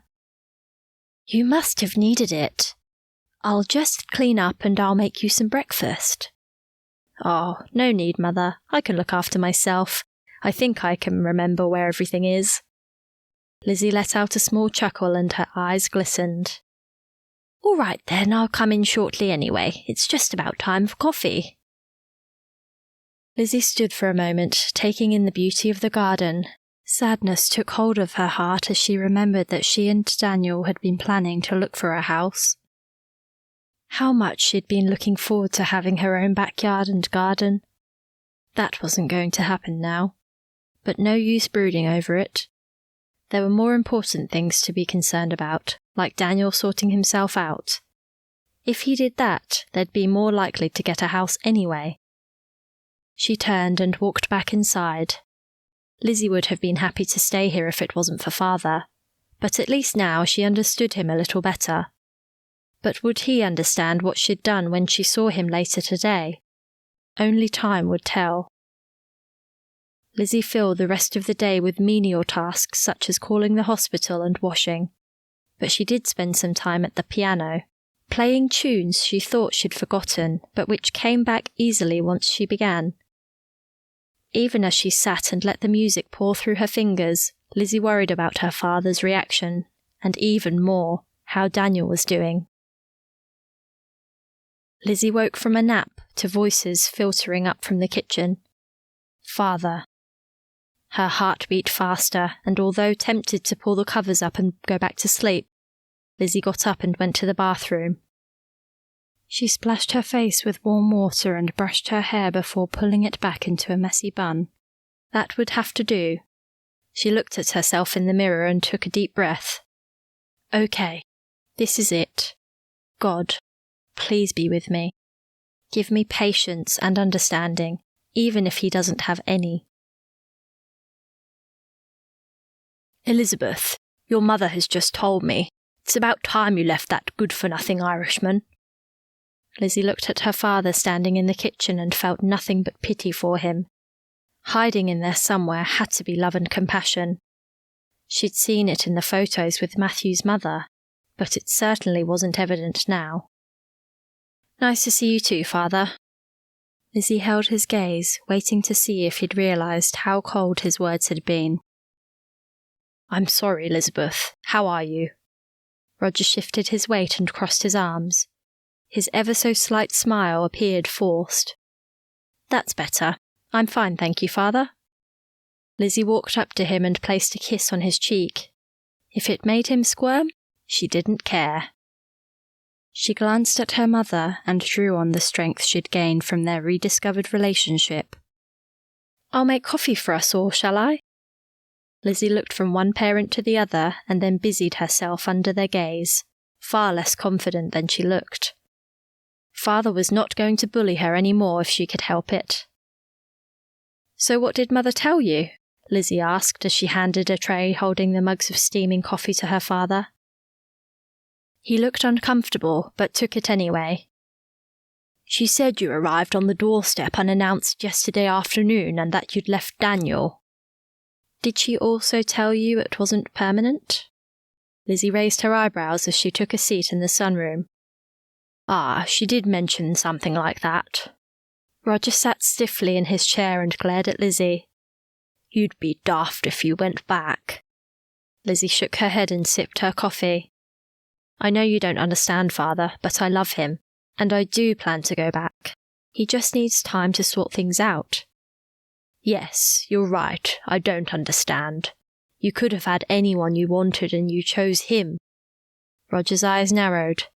You've thrown your life away, Elizabeth, after everything we've done for you, and this is what we get in return. He shook his head in disgust. First you go off teaching, and then you get hooked up with this good-for-nothing character, and now you're having his child. I really don't understand. He leaned back in his chair and crossed his arms. Lizzy dug her fingernails into the palms of her hands. She needed to remain calm and not reply in kind. But it wouldn't be easy. How dare he talk to her like that? She took a deep breath and exhaled slowly. She lifted her chin and held his gaze. I'm sorry you feel that way, Father. It'd be nice if you respected my decisions for once and allowed me to be myself, instead of forcing me to be someone you want me to be. She paused and slowed her breathing before continuing. I'm not a child anymore. I know I've made mistakes, but isn't that how you grow and learn? Lizzy tilted her head and her voice softened. I don't believe I've thrown my life away. Just because I don't want to live how you want me to, doesn't mean I'm any less a person. I'm learning more each day about who I am, about who God wants me to be. I wish you'd be happy about that. There. She'd said it. She held his gaze and waited for his response. Lizzy remained perfectly still, waiting for his response. She hardly dared breathe or move a muscle. Her mother also sat still and upright. Such a different person when Father was around. Well, it certainly sounds like someone's got in your ear, Elizabeth, and filled your head with all this nonsense. Why you'd choose to throw away all this is beyond me. Father, if that's how you chose to live, I respect that, but I don't want it for myself. Maybe one day in the future I might, but for now, I want the freedom to be myself, to experience life without having everything done for me. But can we let all that go for now, and just try to be friendly to each other, especially if I'm going to be here for a while? Roger sat back in his chair and pressed his hands together. It must be upsetting for him to hear those words from his daughter, but she had to say them. No longer would she allow herself to be pushed around by him. When he lifted his eyes, they looked a little less cold. I don't agree with what you've said, Elizabeth. I do believe you've made a mistake, but I guess it won't hurt to be civil. He sat forward and picked up his coffee. How long do you expect to be here? I'm not sure, but I hope to be home before the baby comes. Lizzy considered her father carefully. Are you looking forward to be grandfather? Roger shifted in his seat uncomfortably and crossed his legs. I haven't really thought about it. He looked up and caught her gaze. Are you keeping well? At last, a reasonable question. Yes, I am, Father. Thank you. Much better of late. I just get tired a lot. Lizzy turned her head as her mother stood. Gwyneth picked up the tray and started collecting the mugs. I'll make a start on dinner, but you two can stay here if you like. I'll come and help, Mother. I'm sure Father has things to do. Really, she just needed some space. Speaking to Father was exhausting. Lizzy followed Gwyneth to the kitchen and relaxed. It was brave of you to speak to your father like that, Elizabeth, but I'm glad you did. Gwyneth paused while washing the cups and glanced at Lizzy. I had to do it, Mother. I hope I didn't go too far. Lizzy pulled out a stool and took a seat. No, I don't believe you did. Maybe it'll cause him to think about his attitudes. Hopefully it will, but I'm not convinced. Now what can I do to help?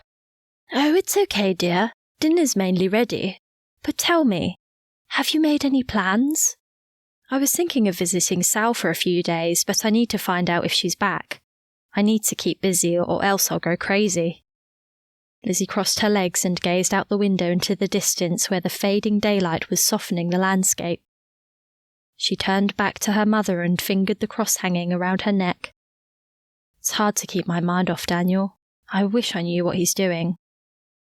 Be patient, dear, and stay strong.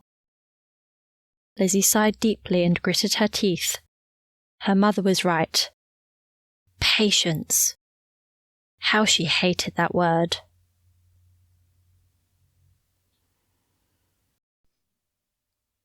Chapter 9. Daniel sat in the car not knowing where to go. He felt like just taking off and driving, with no particular destination in mind. No one would miss him. He could go back to Belfast and look up his mates. No, too many skeletons there. He could try to find Lizzy. She'd probably gone to her parents' place or to Sal's, but fronting up at either place didn't appeal, and what was the likelihood of her coming back anyway? He could go to Riley and Nessa's, but they'd only preach at him. He didn't want any of that. He could try to find another job, but he'd looked for 2 whole weeks and found nothing. What would be any different now? No use doing that. He could go to the Salvos like Lizzy suggested, but he wouldn't be able to have a drink if he did that. No, that one's out too. I'll just go to the pub. The barmaid glanced up as Daniel entered. He plonked down on a stool in front of her. What can I get you? 2 pints and keep them coming. She threw him a sidewise look as she poured the 2 beers. She should have got that guy's details. It was going to be a long night. Daniel staggered out of the pub. The cold breeze off the river slapped him in the face but did little to lift the fog in his head. He found the car and poked his key at the door. The blasted hole kept moving. Once the door opened, he fell in. The roar of the motor startled him. He didn't remember starting it. How close was that car behind? Daniel got out and looked, and stumbled as he tried to get back in. Pulling himself up, he climbed back in and put the car into reverse. There was plenty of room. The car took off backwards. He slammed his foot on the brake, but it was too late. The sudden stop jolted him into action, and thrusting the gear stick into first, he took off down the road. Daniel's heart raced. The lights confused him and it was difficult to make out the lines on the road. He needed to stop. He pulled over and pushed open the door just in time. Once the contents of his stomach had been poured out onto the road, he leaned back in his seat and passed out. The next morning he headed for the pub, as he did the morning after that, and the one after that, and the one after that, until he ran out of money. Several times Riley turned up, trying to get him to go home with him, but he just pushed him away. Leave me alone, mate. I'm no good to anyone. Let me be. He got into some fights, once with Jono, once or twice with some old drunks who hassled him for money. He drank more to stop the pain that racked his body and his heart. He slept in the car. In fact, he didn't even bother driving it anywhere. He just slept where it was, parked on the side of the road. Images of Lizzy floated through his subconscious from time to time, but whenever conscious thoughts entered his head, he drank more to escape from the pain it brought. The phone rang on Thursday night as Nessa was cooking dinner. She half expected it to be Lizzy, and she was right. Her heart sank. She had no good news to tell her. Riley had found Daniel the night before at the pub, blind drunk. He couldn't talk straight and refused to come home with him, so Riley had to leave him there. The barmaid had told Riley Daniel had been there the previous day as well. How could she tell Lizzy all of this? But would it do any good to protect her from the truth? Maybe not. It was probably best she knew. Lizzy, how are you, Poppet? I'm okay. Missing you all. How's Daniel? She wasn't mucking around. She must be really missing him. Nessa sighed deeply and sent up a quick prayer. He's not in a good way, Lizzie. He's been drinking, and we don't know where he's staying. Riley saw him last night, but he didn't want to come back with him. Oh, I'd hoped he might have got some help by now. Nessa's heart went out to Lizzie on the other end of the phone. The poor girl must be doing it tough. It'll probably take a while for him to come to his senses, Liz, but we're sure he will. We just don't know how long it'll take. He's in shock, and drinking's his way of dealing with it. He'll come round, but even then, it's going to take a while for him to get clean, assuming he decides to get help. But you really think he will? He loves you, Lizzie, but there is a battle going on inside him. I can't promise you anything, but we think he loves you enough to do something about it. When he finally hits rock bottom. What do you mean, rock bottom? Nessa closed her eyes and chastised herself. Why did she say that? She took a deep breath. Usually that's how it goes with alcoholics, Liz. Daniel is on a bender and sometimes they last for days, if not weeks. Often something happens that makes him stop all of a sudden. We just have to pray that whatever happens will make him realize he needs help, especially if he wants you to come back. Oh, I hope he'll be okay, Ness. Lizzie's voice sounded very fragile and she seemed close to tears. How do you know all of this? Nessa stopped stirring the dinner and took a deep breath. Because Riley's an alcoholic too, but he doesn't drink. No, not anymore. He's been sober for 5 years now. But we went through this as well, Liz. That's how I know. Oh, Nessa. That gives me such hope. If Riley could do it, that means Daniel can too. Yes, but everyone's different, Liz. It has to be Daniel's choice. No one can do it for him. And there's no guarantee. But we can keep praying for him. God can do it. God can do anything. Yes, but you know he won't force anyone. It still has to be Daniel's choice. Nessa, I just want to be with him.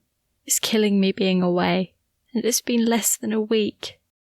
I know, sweetie, but you've got to hang in there. If you come back too soon, you'll only go through it all again another time. Believe me, I know. I left 3 times. If you stay strong and let it take its course, there's more chance he'll decide to get help and you'll be back before you know it. But it's so hard, Ness. I think about him all the time. Have you got people around to support you? Yes, kind of. But it's not the same. It's been good talking to you about it, Ness. I wish you could be here with me, but at least I know you understand. That helps. We're praying for you both every day, Liz, and Riley's looking out for Daniel. He gave the barmaid his details last night, and she said she'd call if anything happens to him. He'll be okay, Liz. Call as often as you want. I don't mind. Thank you, Nessa. I'll call again soon. After Nessa hung up the phone, Lizzie sat down and prayed. Oh, God, I don't know I'm strong enough for this. Please help me.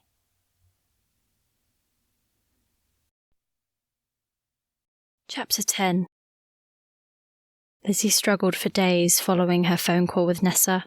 The conversation itself played over and over in her mind. No one had ever said that Daniel was an alcoholic before. Yes, it may have been alluded to, but it had never been stated out loud.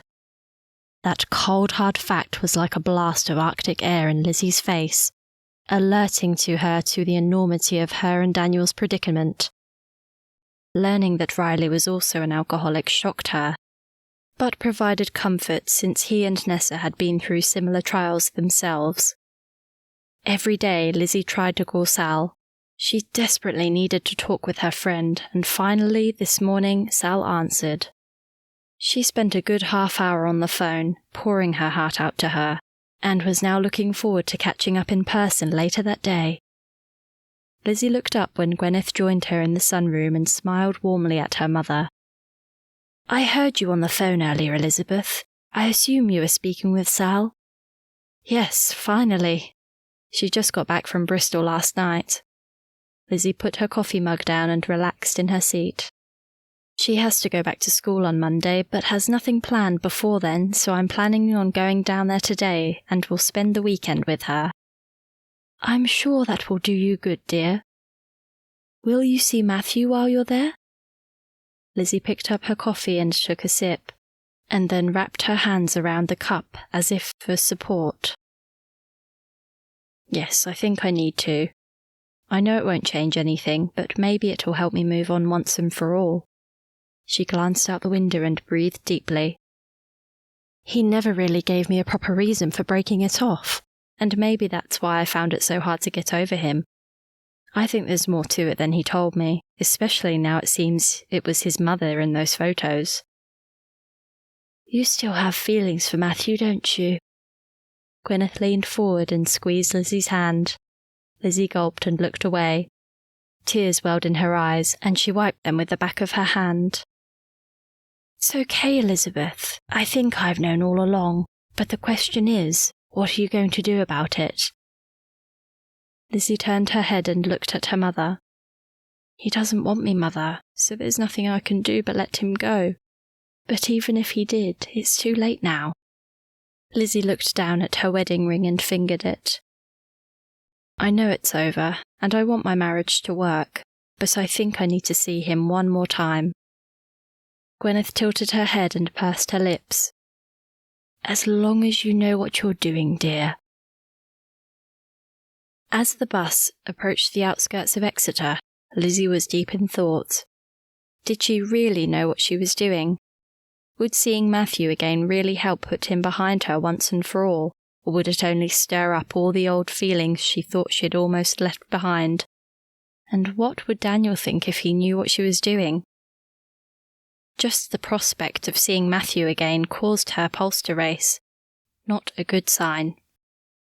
Oh God, what should I do? The bus was pulling into the bus station, so she gathered her belongings and looked out the window to catch a glimpse of Sal. And there she was. Sal could never hide in a crowd with that red hair. Lizzy waved out the window to her, and when the bus finally came to a stop, stood and made her way to the front. Sal! She wrapped her arms around her friend and fought back the tears that came from nowhere. Why did she have to be so emotional all the time? I didn't expect to see you again so soon. Here, let me take your bag. Sal reached out and took the bag from Lizzy and guided her towards her car. How are you holding up, Liz? Are you really all right? I think so, Sal. I sometimes wonder how it all happened, but I'm hopeful it'll work out. I'm really missing Daniel, even with everything that's happened. I just hope he gets himself sorted quickly. At least he's got Nessa and Riley looking out for him. It must have been bad for you to have left. I can't believe he didn't tell you he'd lost his job. That's pretty low. Yes, I know. I was so angry when I found out. He could have just told me, but no, he hid it from me, and then went on a bender. Lizzy's lips compressed into a thin, flat line. Here's the car. Sal unlocked it and opened the door for Lizzy. They both climbed in. Do you really think he's going to change, Liz? Their eyes met, and Lizzy cringed. That was the question that haunted her day and night. Would Daniel ever be any different? Could he stop drinking? Would he ever allow God to change him? And if not, would she be able to live with him the way he was? Lizzy shrugged dejectedly. I hope so, Sal. I pray for him all the time. But like Nessa said last night, there's no guarantee. Sal reached out and squeezed her hand. Chin up, Lizzy. He'd be mad to let you go. Lizzy smiled weakly and let Sal's words encourage her. Sal always knew what to say. Sorry, the house is a mess. I just dropped everything when I got the call about my mum, and Lauren's hopeless with housework. It's not a problem, Sal. It doesn't look too bad anyway. Always the diplomat. So what do you want to do? We've got all weekend to ourselves. Sal turned the kettle on and busied herself making coffee. Lizzy pulled out a seat and sat at the table. Maybe some fun things to get my mind off Daniel for a while. Go to the cinema, perhaps, but mainly just hang out. I don't really want to see anyone. I couldn't handle the questions. Yes, I guess not. We can hide out here. It's okay, Liz. No one knows I'm back yet. She carried the 2 coffees to the table and sat down. I do want to see Matthew while I'm here. There, she'd said it. Sal's eyes widened and her mouth fell open. Why, Lizzy? What good will that do? Lizzy sighed and picked up her mug. I just need closure, Sal. I don't think he told me the truth about why he broke it off. I'm hoping that if I know, I'll be able to put it behind me once and for all, and move on properly. It just nags at me. I know it's over, especially now. She looked down at her tummy and her lip twisted into a sardonic smile. Maybe it's stupid, but I just need to know. We'd been planning our future, Sal. We were so happy. You know that. It's hard to understand why he changed his mind all of a sudden with no real reason. Is that stupid or not? Sal squeezed her hand. No, Lizzy, it's not stupid. If it helps you to move forward, you should see him. I can ask him over if you like. Lizzy flashed her a smile. That would be good. Thanks, Sal. There's one more thing. Take a look at this. Lizzy pulled the photo she'd removed from her father's photo album out of her bag. Do you know who that is? Sal took the photo from Lizzy and inspected it before shaking her head. I'm guessing that's your father, but who's the woman? It's Matthew's mother. No way! Get out of here! I'm pretty sure. I found a letter from that woman to my father, signed Hillary.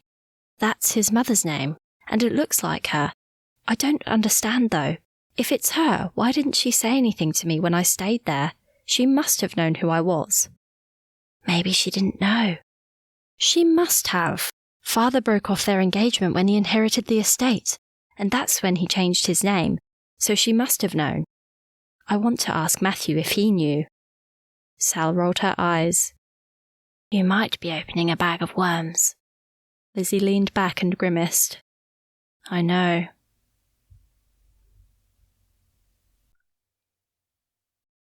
Chapter 11.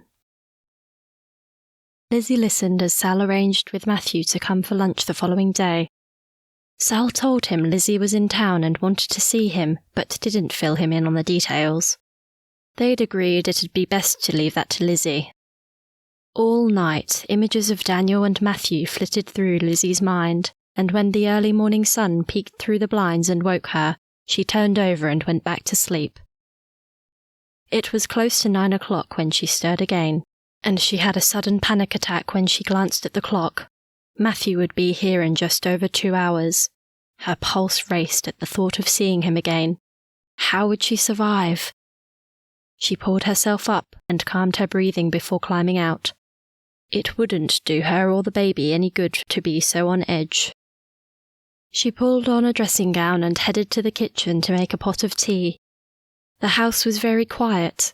Neither Sal nor Lauren were around. Lizzy took her tea and piece of toast outside to get some fresh air.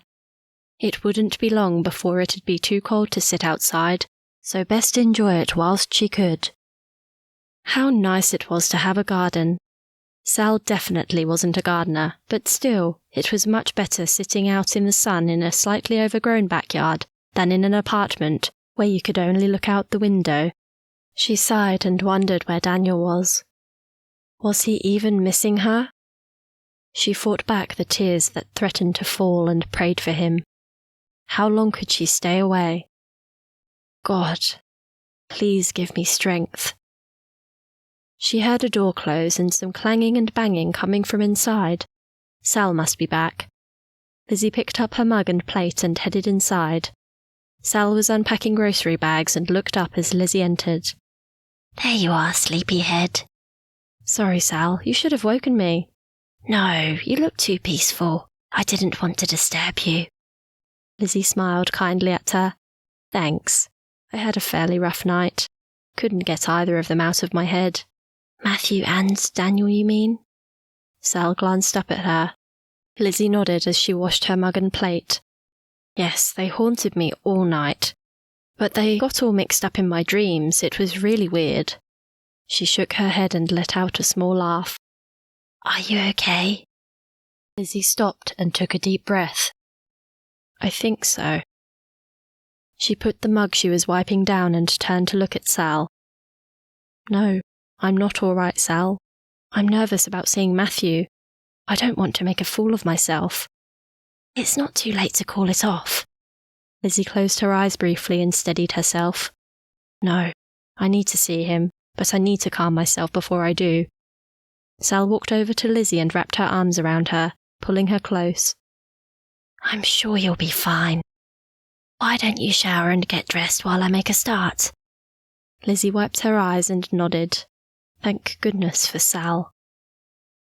Not having brought many clothes with her, Lizzy had limited choice of what to wear. In the end, she decided on a light blue pinafore over her white stretch jeans. Not the most flattering of outfits, but it would have to do. She couldn't stop checking the clock as she helped Sal with the finishing touches for lunch. Will you stop that? You're driving me crazy. What am I doing? You're fidgeting. Sit down and talk to me. Tell me about your holiday. Lizzy sat and folded her arms. No, I can't think about that right now. Okay, then talk to me about something else. Tell me what you did in London. Lizzy began to tell Sal about her day or so in London, but stopped mid-sentence as the doorbell rang. She sat up and placed her hands on the table, her gaze meeting Sal's. She inhaled deeply. I'll go. Sal took off her apron and placed it on the back of the chair and squeezed Lizzy's shoulders before walking to the front door. Lizzy straightened her shoulders and lifted her chin. This wasn't going to be easy. She listened intently as Sal opened the door and let him in. The sound of his quiet, gentle voice made her skin tingle. She grabbed the cross around her neck and looked up. God, please give me strength. She squeezed her hands to her chest and then stood.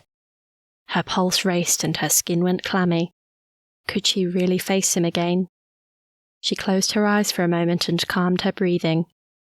And then he was there, standing right in front of her. His eyes met hers as he held out his hands. Lizzy, so good to see you. Lizzy reached out and took them, and gazed into those eyes. The years apart slipped away, and it was like time had stood still. If only he would pull her close and wrap his arms around her, all would be right. But that would never happen, and it was wrong to even think that way. Matthew. She smiled shyly and then tilted her head slightly. It's good to see you too. Thanks for coming over. She let go his hands and moved out of the way to let Sal through. I was surprised to see you were down, especially after seeing you and your husband so recently, but I couldn't refuse Sal's invitation for a free lunch. His eyes sparkled as he grinned at Sal before turning back to Lizzy. She said you wanted to see me. Lizzy lowered her eyes and gulped. Why don't I leave you two together? Sal interrupted them. Lunch is all ready, you just need to serve yourselves. I've got some work to do, so I'll grab a plate and take it to my room. Sal, you don't have to leave. Lizzy grabbed Sal's arm. Her eyes were startled.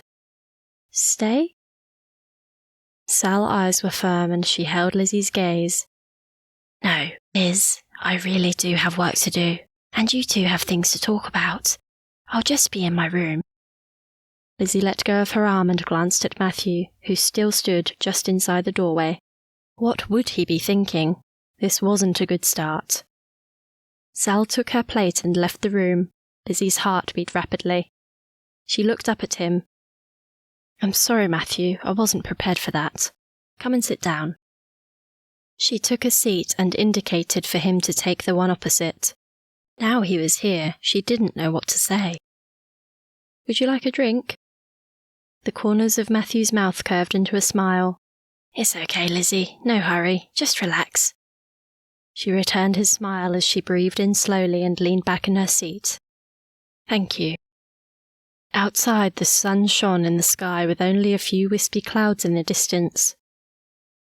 "Why don't we sit outside for a while? It's nicer out there." He nodded agreeably and stood, and then helped her out of her chair. "Are you keeping well, Lizzy?" he asked as they headed outside. "Yes, thank you." She hugged her tummy. "Just over 3 months to go now." "You must be getting excited."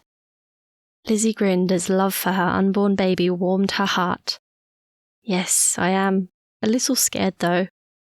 Her shoulders fell slightly, and she let out a small sigh. "Is everything all right, Lizzy?" Matthew turned to face her once they'd taken their seat. He was so close. She could almost feel his heart beating beside her. How wise had this been? Lizzy looked into his eyes and gulped. "Lord, I need you right now. Help me stay strong." "Not really." She proceeded to tell him about Daniel's drinking problem and how she had made the decision to leave him until he got help. Lizzy surprised herself, and despite the heaviness in her heart as she spoke about Daniel, her eyes remained dry. "I do love him, Matthew, and I pray every day that he'll find God and that he'll sort out his problems and we can be together again, but there's something else that's bothering me." Lizzy inhaled deeply and gazed at the garden before turning to look at him. "What's that?" Matthew tilted his head and looked at her quizzically. "What was the real reason for our breakup?" Matthew frowned, drawing his brows together. "What do you mean, Lizzy? It was just as I said." Lizzy's heart raced and she clenched her hands together to stop them from shaking. "No, there has to be more. You couldn't have just woke up one morning and thought, Lizzy's not the one. After all, we'd been planning. What didn't you tell me, Matthew?" Matthew squirmed in his seat and folded his arms. "It won't change anything," Lizzy said. "I realise that, but Matthew, it haunts me not knowing. Maybe it shouldn't, especially now I'm married, but don't you owe it to me to be honest?" Her eyes pleaded with him. "You might not be aware of this, but the reason I left was to get away from you. I couldn't handle being in the same town as you. Seeing you in the distance every day or so is driving me insane. I didn't have an option, really. But our breakup changed my life, Matthew, and not knowing why hasn't helped." He lowered his head and sighed. He remained silent for what seemed an age before looking up. Lizzy hardly dared breathe. Her heart beat so loudly he must have heard it. Her hands were clammy and her throat hurt when she gulped. "Lizzy, I'm so sorry for hurting you like that. And yes, you're right. There was more to it." His eyes had watered and a pained expression sat on his face. "I didn't want to break up, Lizzy. Believe me, I loved you. And it was the most difficult decision I ever had to make." "Why did you then?" He stared down at his feet and shook his head slowly. Lizzy held her breath. This was the moment she'd been waiting for almost 3 years. What would he tell her? Her heart thumped and her hands began to shake. He lifted his head and looked into her eyes. "It was my mother." He gulped and blinked rapidly. "Your mother?" Lizzy's mouth fell open. "After your visit, she called me every second day to tell me you weren't the one for me. She was incessant. In the end, I had to decide between you or her." Tears rolled down his cheeks. "I'm sorry, Lizzy." Lizzy's breathing quickened and she felt faint. Hilary must have known who she was. But what caused her to dislike Lizzy so much she made Matthew break it off? Lizzy's body shook and she buried her head in her hands. Hilary had never shown any dislike to her the whole time she'd been there. It was too much to bear. Matthew moved closer and wrapped his arms around her. She sobbed into his shoulder. His heart beat loudly, and she could feel his chest rising and falling. What had they done to deserve this? Torn apart by his mother. But why did Matthew choose her instead of Lizzy? Surely he could have stood up to her. Lizzy's tears subsided and were replaced with anger. Her heart beat faster and she pulled away. She looked at him accusingly. Why didn't you stand up for me if you love me so much? Matthew looked crestfallen. You don't know her, Lizzy. She might seem quiet and gentle on the outside, but underneath she's a force to contend with. I don't know why she took a dislike to you, but she said she knew you weren't the one from the moment she met you, and she wouldn't let it go. She made it impossible for me to be with you without thinking of her. It would never have worked. Lizzy pursed her lips and fought back her tears. This was too much to bear. Why hadn't he stood up for her? He loved her after all. He'd said so. It makes me really sad you didn't fight harder, Matthew. You obviously didn't love me enough. She folded her arms. He had a hurt look on his face. Maybe he'd been suffering too. But I also don't understand how anyone has the right to tell anyone else who they should or shouldn't be with. It's wrong. She hesitated before pulling the photo out of her pocket and handing it to him. Take a look at this. Matthew took the photo and held it up. He studied it closely, his eyes widening. That's my mother. He pointed to the woman, then he turned his head and stared into Lizzy's eyes. That's not your father, is it? Lizzy nodded and took a deep breath. Her suspicion had been confirmed. She looked at him intently. Did you know? No, I had no idea. They were engaged. My father broke it off when he inherited. Lizzy grabbed his arm. She must have known who I was as soon as she heard my name. I think she turned you against me out of spite. Matthew jerked his head up. She'd never do that. Are you sure? Did she ever give you a good reason? Their eyes locked together and time stood still. If it was true, how could Lizzy ever forgive her for putting Matthew in that situation, for ruining their hopes and their dreams? Did Hilary despise her father so much that she would do this? Matthew shook his head slowly. Maybe you need to go see her. He shrugged dejectedly and peered sadly into her eyes. It's not going to change anything, Liz. It's too late for us. But if that's what she did, shouldn't we at least know? It's not right or honest if she did. You never know, she might be feeling guilty but hasn't been able to tell you. You'd think something like that would eat away at you. Maybe I should. I did ask her why, but she always said it was just something about you. But she really believed she was right and never wavered. He crossed his arms and narrowed his eyes.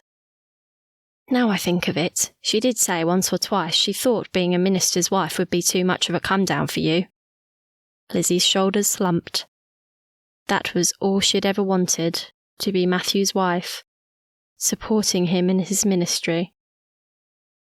How dare that woman take her dreams away? It wasn't fair or right. I think you need to talk to her. Yes, I think you're right, Lizzy. I will. I'll go see her. He breathed slowly and deeply, and his face softened as he gazed into her eyes. I'm so sorry, Lizzy. I should have stood up to her. The tears that Lizzy had been holding back now flooded down her cheeks. If only he had, everything would have been different. But it was too late. She grabbed his hand and held it to her face as he wiped her tears away with the back of his other hand. She had to let go, but she clung on for just a moment longer.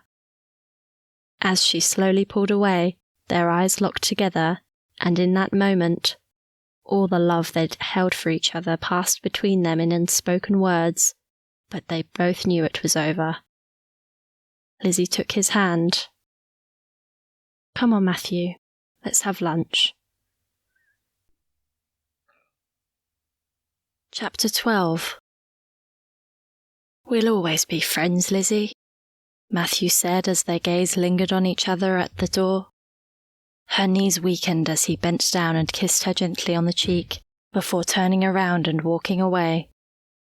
Sal wrapped her arm around Lizzy's shoulder as they stood together watching him disappear into the distance. Come on, I'll make you some coffee. Lizzy could hardly stand. Her heart felt like it had been ripped out of her. There could have been no other outcome, but it was so hard to let him go. She smiled weakly at Sal. Thank you. Retreating to the living room with their coffee a few minutes later, they curled up on opposite couches. Lizzy remained quiet for some time, lost in her thoughts. Her heart was heavy. Finally, she recounted the conversation she had had with Matthew. Talking about it made her feel better, stronger, and slowly, indignation replaced her heartache. It just doesn't seem right, Sal. What makes people, including our parents, think they can control who you marry? Why can't they just respect your choice? Sure, they could be free to say what they think, but in the end, shouldn't the decision be ours? Lizzy shook her head and sighed deeply. I just don't understand it. First my father, and now Matthew's mother? I just don't get it. I guess they just want the best for their kids and think they're doing the right thing, but I agree. They shouldn't make it such that you're left with no say. Sal grimaced and picked up her coffee. But they've made their decision based on prejudices and resentment. Father's so caught up playing the part of an English gentleman he'd never accept anyone who wasn't in the same league. He also thinks all Irishmen are good for nothing. Lizzy sat up and leaned forward, her body tensed and her pulse quickened. It's simply not true. And then there's Matthew's mother. Tears welled up in her eyes. Lizzy, calm down. It won't do you any good. Sal sat up and moved to the couch beside Lizzy and hugged her. I know you're angry, but you've got to be bigger than this. She gently stroked Lizzie's hair. Let it go, Liz. What's done is done, and the most important thing now is to forgive and move on. You've got Daniel and your baby to think of now.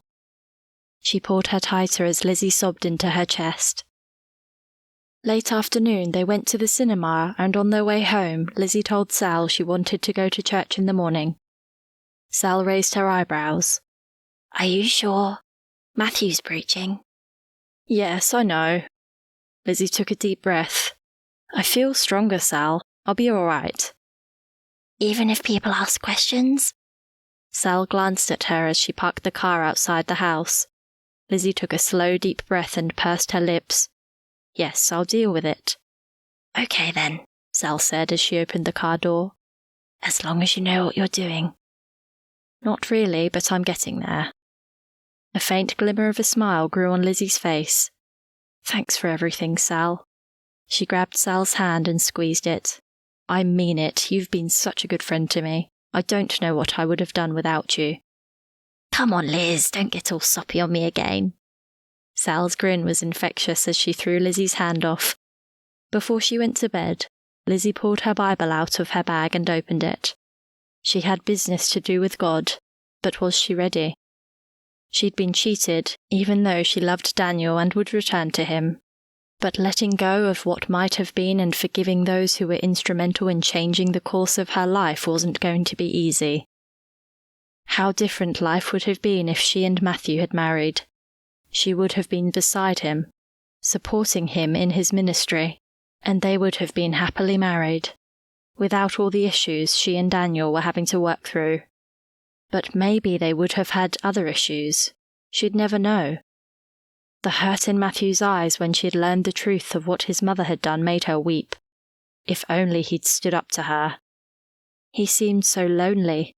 Why hadn't he found someone else? She prayed that God would bring the perfect person into his life and that he'd be happy. As she prayed for him, her heart lightened. Maybe this was the first step to full healing. Forgiving his mother wouldn't be that easy. Of that she was sure. Before going to sleep, Lizzy picked up the wedding photo she'd brought from home and gazed at Daniel. Such a handsome man, with his cheeky eyes that could light up a room. Oh, Daniel, please sort yourself out. Please. She hugged the photo to her chest and curled up in bed. Sleep came easier that night, with only Daniel occupying her thoughts. As Lizzy entered the church, her mind was drawn to the last time she'd been there. Not much more than a month before, but in such different circumstances. How she longed to have Daniel beside her again. The week apart seemed more like a year, and she just wanted to hold him.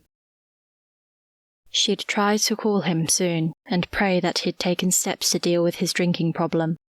But right now, she'd join in worship with Sal beside her and trust that God would be working in his life. The organ played and they stood to sing the first hymn. Lizzy squeezed Sal's hand and smiled warmly at her, just like old times. The moment Matthew stood to commence his sermon, Lizzy held her breath. Would she be able to look at him without her heart racing or her hands shaking? Would his hold over her be finally broken? She looked at him standing behind the pulpit, so confident in a quiet way, and his smile lit his face, exuding warmth and love to the whole congregation. He'd make a wonderful husband for some lucky girl. He caught her eye, and for a moment time stood still. How was it possible that so much could be conveyed through just one look? But Lizzy knew in that moment she'd always love him. Not as a lover or a husband, but as a dear friend. She breathed deeply and relaxed, and listened intently as he began to speak. If we're to walk closely with God, we must forgive. There is no choice. Why? Because Jesus commanded it. As simple as that. Lizzy's body went goosey. Had the topic been a last-minute choice, or had God planned it all along? She shivered and pulled her coat tighter. But how can a person whose heart has been trampled on, and whose emotions are in tatters because they've been wronged by somebody, find it within themselves to forgive that person? Oh, Matthew, how are you doing this? It must be tearing you apart. Lizzy struggled to control her own tattered emotions. How can they let go of the hurt and the anguish caused by this person and not only forgive them as Jesus commanded, but also love them? Lizzy closed her eyes and tried to settle herself. The words Matthew spoke were coming straight from God, and it was almost too much to bear. Only Jesus can enable us to forgive the one we deem to be unforgivable. True forgiveness we receive through Jesus makes it possible for us to forgive others. True forgiveness acknowledges that a genuine wrong has been performed, and it doesn't belittle the pain that this wrong has caused. Instead, forgiveness says, although I was truly wronged, I won't allow that wrong to control my life. Although I was deeply hurt, I won't let the hurt fester and harden my heart. Instead, I'll release the wrong and the wrongdoer, and hand them both over to the Lord. Lizzy's heart beat faster. God was speaking directly to her. The act of forgiveness is something you choose to do. By allowing the love and grace of God to permeate your heart, you can then live a life free of bitterness and resentment. Rely on God's strength and grace to help you release the person and to love them with no strings attached. Let me finish by reading Ephesians 4:31-32, which sums up beautifully how we can be free to love and serve God with all our hearts, with our conscience clear. Get rid of all bitterness, rage and anger, brawling and slander, along with every form of malice. Be kind and compassionate to one another, forgiving each other, just as in Christ God forgave you. Please pray with me today if there's someone in your life you need to forgive. Let's bow our heads. Dearest Father, thank you for the forgiveness you offer us through Christ. Thank you for the undeserved grace and mercy you pour out on us every day. Thank you for the joy and freedom we experience when we confess our sins to you and in return are forgiven for those sins. And thank you as we experience your forgiveness, you enable us to forgive others. But Heavenly Father, sometimes it's hard to forgive. Yes, it is, God, it's hard. Sometimes the wrongs are so hurtful and the wounds so deep that forgiveness seems almost impossible. Your instruction to forgive is clear, but sometimes we don't have it within us to do so, and sometimes we simply don't want to. So, loving Father, we ask you for help. May our own experiences of your grace and mercy both heal and change us, and give us the courage and strength to forgive, even when we've been terribly wronged. Lizzy couldn't hold it any longer.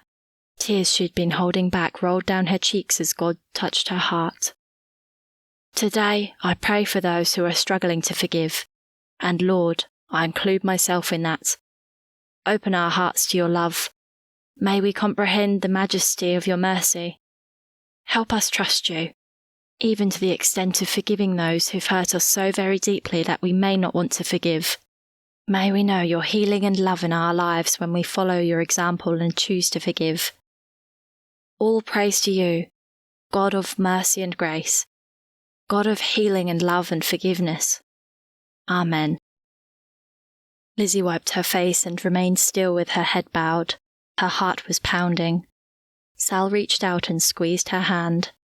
God, through Matthew, had nailed it perfectly. He'd met her right where she was and challenged her to forgive.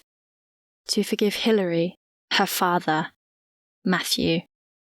Yes, she would forgive them, and she'd let go of the hurt and the disappointment she'd been holding in her heart for so long.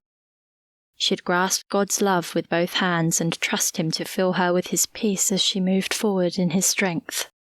She lifted her head. She wasn't the only one in tears. God had done a mighty work in a lot of lives. A quiet hush had fallen over the congregation, and instead of the normal conversations at the end of a service, people filed out slowly and quietly. When Lizzy reached the door and faced Matthew, she held out her hand to him. His eyes were slightly red, and he looked tired. No words were required, but Lizzy had something she needed to tell him. There's no need to ask her, Matthew. It's okay. Let it be. He gave her a beautiful, thankful smile. Thank you, Lizzy. I'll pray about it. He looked deeply into her eyes as he gently held her hand. You take care now. As she withdrew her hand slowly and turned to leave, their gaze lingered for just a second longer than it should before it was broken, and then she and Sal walked away. What a week, Lizzy said to Sal as they walked arm in arm back to Sal's car. This time last week I was looking for Daniel. It seems so much longer than that. You're missing him, aren't you? Sal stopped in front of the car and reached into her bag for her keys. Yes, I am. I just wish I knew what he was doing. Lizzy tilted her head and sighed wistfully. I think I'll call Nessa again tonight, if that's okay. Sure, no problem, Liz. Sal unlocked the car and they climbed in. She put the keys in the ignition and then looked at Lizzy. How about we go somewhere for lunch? Lizzy's eyes lit up. Yes, that would be great. How about we go to the pub we used to go to at Woodbury Salterton? Done. Let's go. Sal started the car and pulled out of the car park onto Wanford Street, before turning right onto Butt Street and then joining the B3183 towards Woodbury Salterton. Being a Sunday, the traffic was light, and it would only take about 20 minutes to get there. That was some sermon today, Sal said, glancing at Lizzy as she slowed down for a red light. I don't think there was a dry eye in the church. Yes, it was certainly a powerful message. Lizzy looked at Sal and crossed her arms. You know, I think Matthew was almost as surprised as I was when he found out what his mother had done.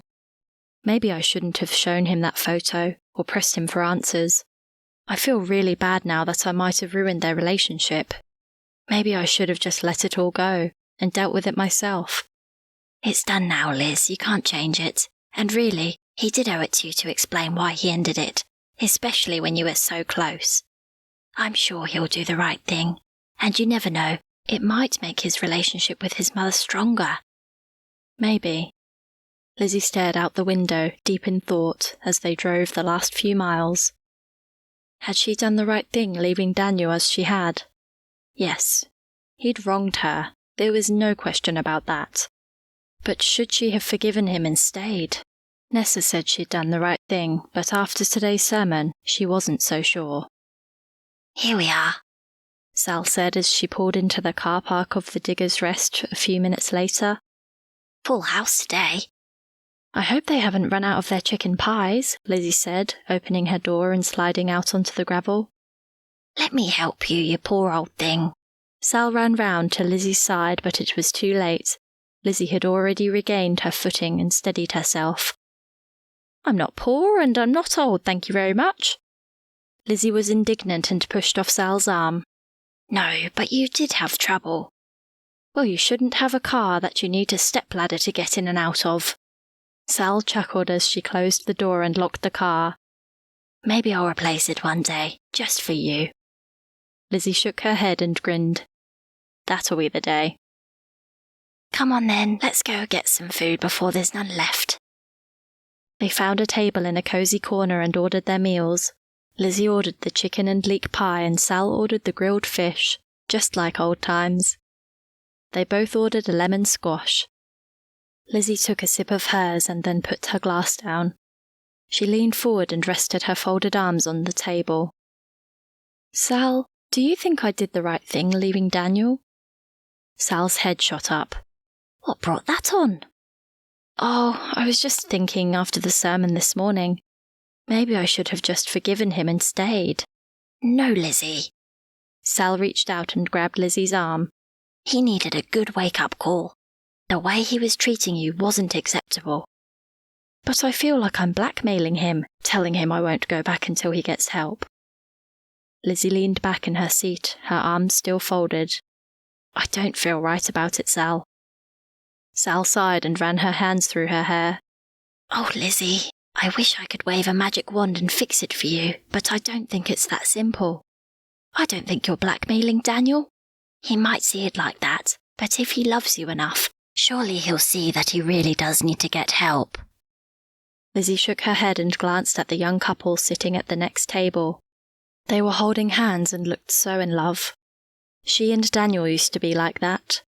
She grimaced and her body slumped. Lizzy, you've just got to stay strong. Look at me. Lizzy turned her head back and lifted her gaze to Sal's. You can't go back and put yourself and the baby in danger. I saw what he did to you when you were down here before. If he's done it once, he can do it again, and maybe even worse. But he promised he never would. The picture of Daniel lifting his hand to her when she told him she was leaving flitted through her mind. But he put it down. He didn't hit me. Didn't he promise to talk to you about his problems too? Lizzy lowered her head and breathed deeply. Yes, he did. Why couldn't he have just told her he'd lost his job instead of hiding it from her? You can't go back yet, Lizzy. Not until he's done something about it. If you do, you'll be asking for trouble. Lizzy looked up as the waiter delivered their meals, thankful for the diversion. She placed her napkin on her lap and picked up her knife and fork. Okay, you win, but I'd like to at least talk to him sometime soon. All right, I'll let you do that. Now, let's give thanks. The two girls spent the rest of their time chatting about other things. Sal told her about a new male teacher who'd just started at the school and who had caught her attention. It's about time, Sally Ann Wheatley. I was frightened you were going to be old maid. Lizzy's eyes sparkled as she tested her best friend. And what's wrong with that? I quite like being single. I can do what I want when I want. It has its benefits. Lizzy shrugged and placed her knife and fork together on the plate and leaned back in her chair. I guess so. I have to admit I enjoyed my day in London, but I don't know I'd enjoy it forever. She took another sip of her squash and then folded her arms. You know, I thought you and Matthew might have gotten together. Sal's eyes widened and she let out a laugh. And you would have been all right with that? Lizzy chuckled as she shook her head. I don't know. It would have been a bit strange. Well, it's unlikely to happen. Sal leaned forward. I didn't want to tell you this before, but Matthew started seeing someone. Lizzy jolted upright. Who? Remember that girl at college who was a bit older? The quiet one who had that funny hairstyle? Sal nodded, her eyes bright. It's her. Really? I wouldn't have thought she was his type. Lizzy, no one has been his type since you. I think it took him as long as it took you to get over it. Lizzy sighed and looked at the young couple who were just leaving. All I can say is just as well we had that sermon this morning. And with that, they also stood and walked arm in arm to the car. Chapter 13. That evening, Lizzy called Nessa. Please let there be some positive news and tell me it's okay to come back. The weight in her stomach argued against the possibility, even with Sal's reassurance. What she was doing to Daniel screamed blackmail in her conscience. Nessa would agree with Sal, but it didn't lift the heavy guilt from her heart. As she picked up the receiver and dialed the number, her fingers shook and she almost rang the wrong number. The phone rang for ages, and Lizzy was just about to hang up when Nessa answered, sounding quite breathless. "Sorry to have made you run, Ness." "No problem, Lizzy. We've just come in and I heard the phone. I thought it might have been you. I'm sorry, Liz, but there's no news of Daniel." Lizzy slumped in the chair. That definitely wasn't what she wanted to hear. In fact, Riley couldn't find him when he went out last night to look for him. Lizzy forced her tears back and tightened her grip on the receiver. "Do you have any idea where he might be?" Her voice was faint and weak, and a feeling of dread flooded through her. "Not really. The barmaid at the pub said she hadn't seen him for a couple of days, and Jono hasn't seen him either, so we're not sure. Riley will go out again tomorrow after work and try to find him." Lizzy gulped and took a deep breath. This was even worse. "He has to be okay, Ness. I feel really bad for leaving him the way I did. He must hate me right now." Lizzy sniffed and slumped further in the chair. "Oh, Lizzy, stay strong. He's probably feeling a lot of things right now, but that's a good thing. One day soon he'll wake up and see sense, I'm sure of it." "I hope you're right, Ness. It's so hard being away, harder than I thought it'd be." She gulped and took a deep breath. "You know, sometimes I think that being with him the way he is would be better than not being with him at all." "I can understand how you're feeling, but Liz, you're really only thinking about the short term. Just think what it would be like in all the years to come if nothing changed. Do you think you'd cope, let alone be happy, especially when you have a baby around?" Nessa had a point. Would she be able to cope living with him year after year if nothing changed? Maybe not. A day or a week possibly, but not years and years. "So, what should I do if he decides not to get any help? Because that's a possibility, isn't it?" That's a hard one. But yes, I guess it's possible. If that happened, you'd have to really think seriously about how much you want to be with him." Lizzy pulled herself up. "But we're married, Ness. I've never considered not going back, but I almost feel like I'm blackmailing him, telling him he needs to get help before I will." "You really are doing it tough, aren't you, you poor thing?" "There'll be an answer, Liz, one way or the other.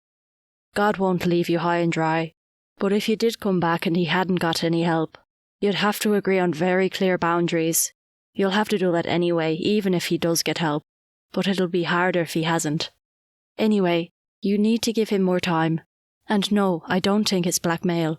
It was a reasonable thing to do, given the circumstances." Lizzy sniffed and wiped her nose. "Thanks, Ness. You always seem to know what to say." Nessa gave a half laugh. "I don't know about that. I just wish I could do more." When Nessa ended the conversation, Lizzy hugged the receiver to her chest.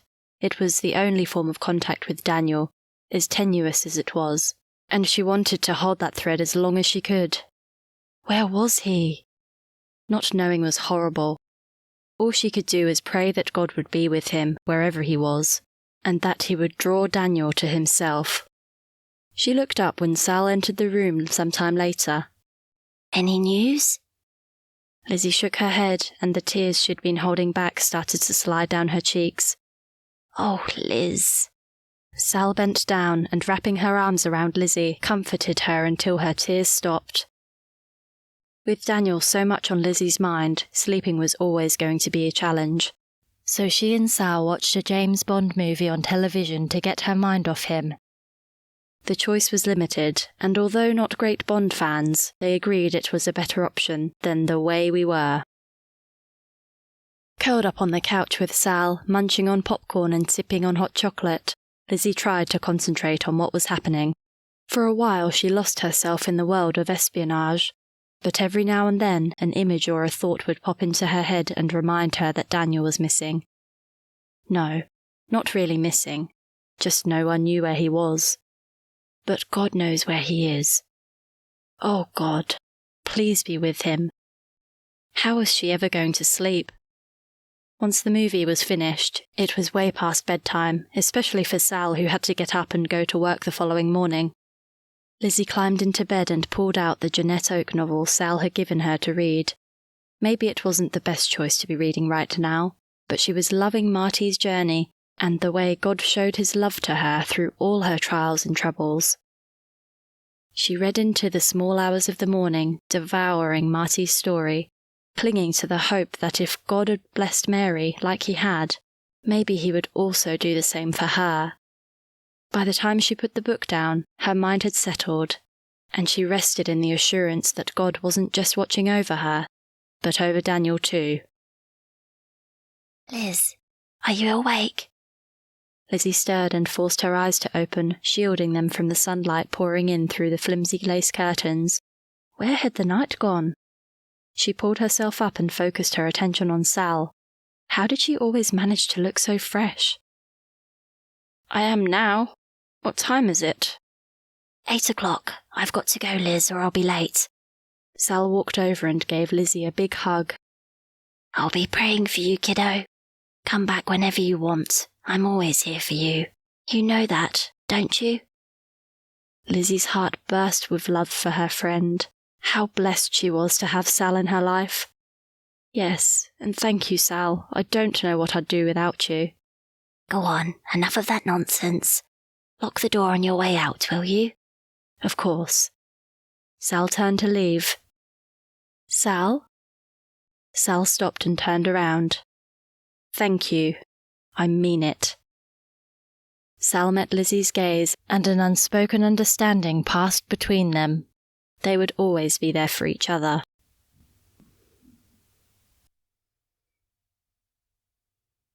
Chapter 14. As the bus took Lizzy ever closer to her home and her father, she breathed in and tried to hold on to God's strength. Matthew's sermon remained fresh in her mind, as did her resolve to forgive her father. As hard as it was to say she forgave him, to live it out would be harder still. She'd never really considered what she'd forgiven him of. There were so many things. She'd been under his control most of her life, from being on display at riding shows, to him trying to marry her to Terence. Becoming a teacher instead was her first time she'd stood her ground. Lost in her thoughts, Lizzy almost missed her stop. Luckily for her, the bus driver stopped and called out, otherwise she would have ended up in town. She climbed down the steps and thanked the driver. Gwyneth was there waiting for her as promised, and got out of the car to greet her. Lizzy had told her not to bother, but Gwyneth had insisted, saying it was too far to walk in her condition.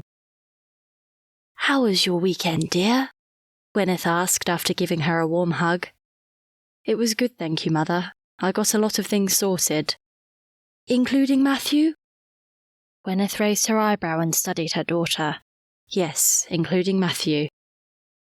Lizzy smiled inwardly, glad that at last she was able to think of Matthew without an aching heart. She settled herself into the seat and looked ahead.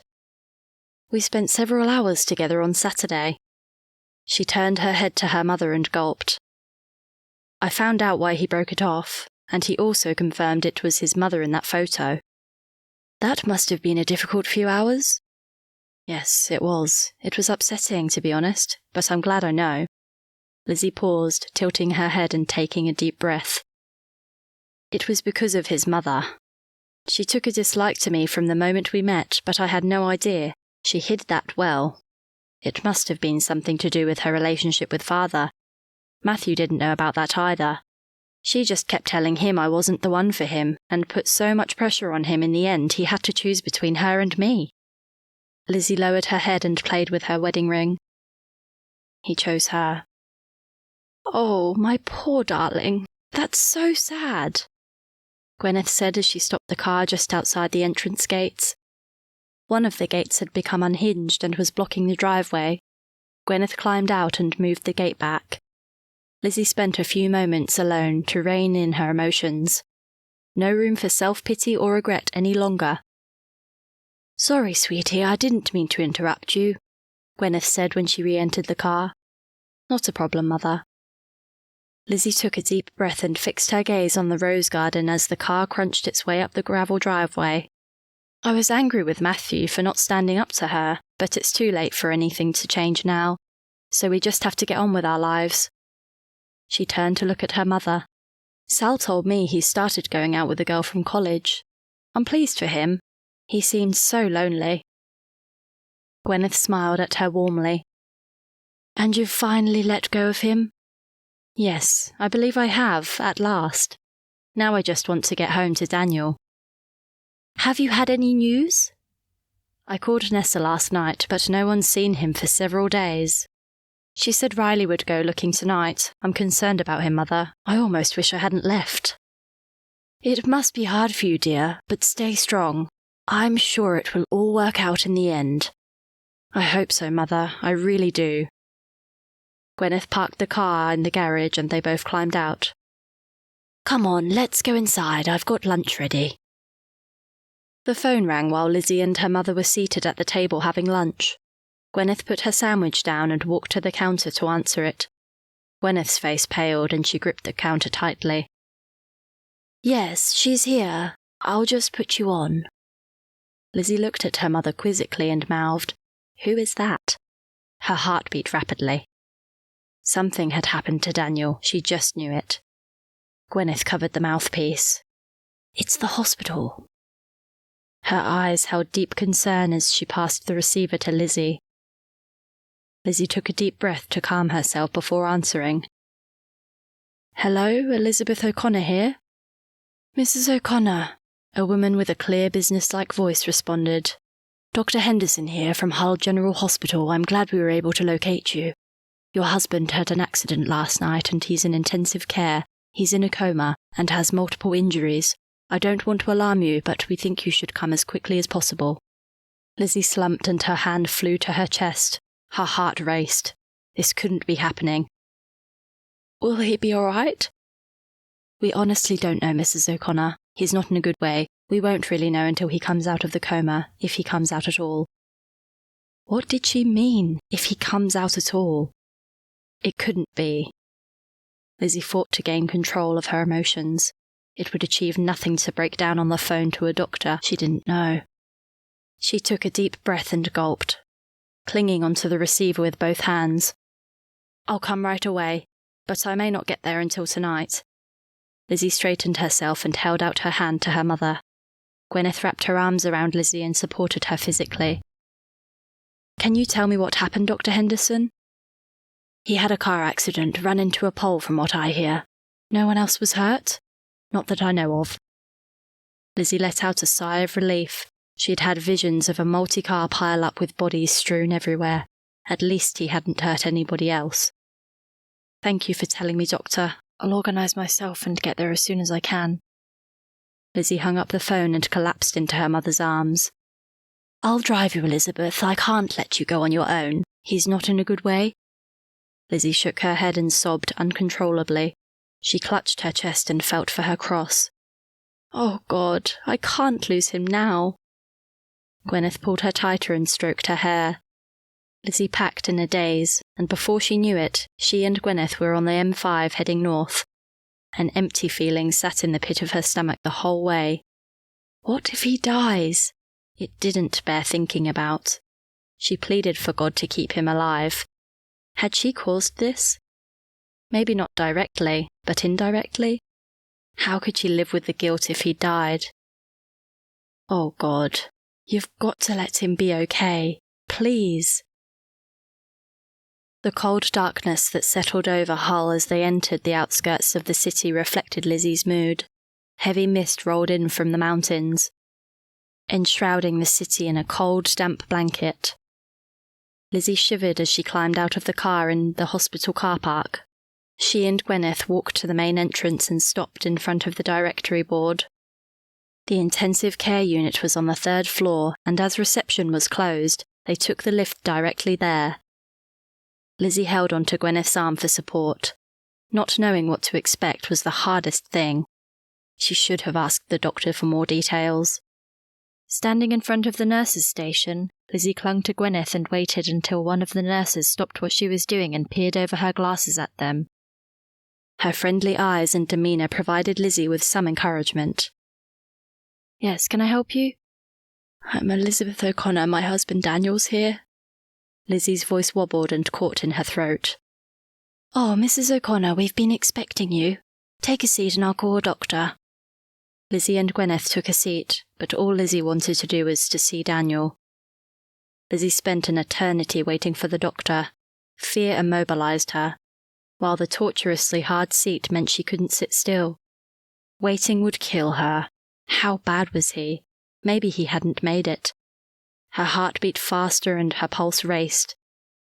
No, God, please let him be okay. Finally, a young male doctor appeared, dressed in a white coat and looking like he should still be in school. Lizzie had hoped Dr. Henderson would have been there. Mrs. O'Connor? Lizzie nodded and gulped. The moment of truth had arrived. Come this way, please. He led them into a small clinical room with a round table and 4 plastic chairs. They took a seat and waited for the young doctor, who had introduced himself as Dr. Miller, to speak. Lizzie grabbed Gwyneth's hand. Your husband has been seriously injured, Mrs. O'Connor. Lizzie let out a slow breath. At least he's alive. Thank you, God. He's still in a coma and he has swelling on his brain. We're hopeful he won't have any significant brain damage, but we'll have a better idea when the swelling goes down. He also has severe bruising on his chest and abdomen, and has several broken ribs. He's lucky to be alive, Mrs. O'Connor. Dr. Miller looked Lizzie in the eye. Lizzie grimaced. Poor Daniel. Gwyneth squeezed Lizzie's hand. How long will he be in a coma? Impossible to say. It could just be a matter of days, but it could stretch out for weeks, even months. Can we see him? Lizzie leaned on her mother for support. You can, but he's not a pretty sight. Just a warning. It's okay. I just want to see him. Lizzie looked at Gwyneth. How would she have survived without her mother's strength and support? She followed Dr. Miller along the corridor until they reached the room where Daniel lay. The doctor opened the door and ushered them in. Lizzie gasped at Daniel, lying in bed with tubes of all sorts attached to his body. He didn't look like Daniel at all. His face was bruised and swollen, and a deep gash low on his forehead had been stitched. His right eye was black and his head wrapped in bandages. Lizzie's heart melted at him lying there, so broken and damaged, and she raced forward and sat beside him, taking his hand gently. As she peered into his face for some sign of life, tears rolled down her cheeks. Daniel, I'm so sorry. Please come back to me, she whispered to him as she squeezed his hand, but his lack of response only made her tears fall harder. She took the tissue her mother held out and wiped her eyes. Her mother's hand on her shoulder was comforting, but didn't alleviate her pain. Can he hear me, doctor? Lizzie finally asked when she was able. The doctor was checking the monitor and stopped to answer. Probably not, but best to assure he can. Just speak to him normally. It often helps when comatose patients start to come out of their coma to have someone they know there for them. Thank you. Lizzie turned back to Daniel. She'd stay here with him until he woke up. She couldn't live if he didn't. So lost in her grief for Daniel, she'd forgotten her mother was standing behind her until Gwyneth squeezed her shoulder and suggested they get something to eat. You need to look after yourself, Elizabeth, for the baby's sake. Come on, let's get some dinner, and then we can come back for a while. Lizzie almost had to be dragged away, and only agreed to leave when Dr. Miller promised to let them know if there was any change. Gwyneth guided Lizzie out of the room and down to a large cafeteria where she bought sandwiches and cups of tea. Being quite late, there was little choice, but in reality, Lizzie wasn't hungry. Worry over Daniel sat heavy in her stomach, leaving no room for food. He's in good hands, dear, Gwyneth said as she unwrapped her egg and lettuce sandwich a few minutes later. But he's such a mess. I don't know what he'll do if he doesn't survive. I'm sure he'll pull through, dear. They'll do everything they can for him. I need to stay with him, Mother. Lizzie leaned back in her seat and looked at Gwyneth. I understand, sweetie, but you should sleep tonight, and then come back first thing in the morning. They'll let us know if there's any change. I guess you're right, but I feel so bad. Lizzy gulped and wiped her eyes with the back of her hand. He wouldn't be here if I hadn't left him. Oh, Elizabeth, don't say things like that. You did what you thought was best at the time, and Daniel made his own choices. You're not responsible for that. You didn't put him in that bed. He did it himself. You have to accept that because it's the truth. Lizzy sighed as a wave of guilt washed through her body. She wrapped her hands around her cup of tea. But I know I didn't help. Maybe if I'd been a better wife, we could have worked things out and this wouldn't have happened. She sniffed and glanced at the nurses who had just entered. I just want the opportunity to make our marriage work, Mother. He needs to pull through. He really does. Gwyneth reached out and took Lizzy's hand. I'll pray that he will, dear, and trust that God will work it out for good. Lizzy nodded and gave her mother a half smile. How full of surprises she was. Fancy her being so spiritual and encouraging. Returning to Daniel's room, Lizzy hoped for some improvement. Just something little. Anything would do. But nothing had changed. Nothing at all. Daniel lay there hooked up to those hideous machines, still and lifeless. How could she leave him alone in this cold clinical room? But Elizabeth, you need to get some sleep. We'll come back first thing in the morning. Gwyneth was insistent. Lizzy finally gave in, but before she left, she squeezed Daniel's hand and gently kissed his cheek. I love you, Daniel, she whispered as she skimmed her lips over his battered and bruised face. Please come back to me.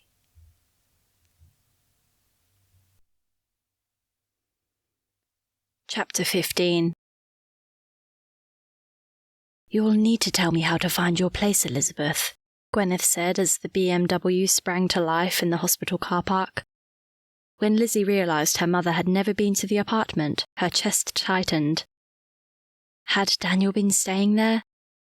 She'd gathered from Nessa he probably hadn't been, but then maybe he'd been there at some stage, and who knows what he might have done. As there was nothing she could do, she gave her mother the directions. The street lamps shed a fuzzy yellow glow through the heavy fog. Not surprising, really, that no one was about when they pulled up outside the apartment a short while later. It was surreal, being here with her mother and not with Daniel.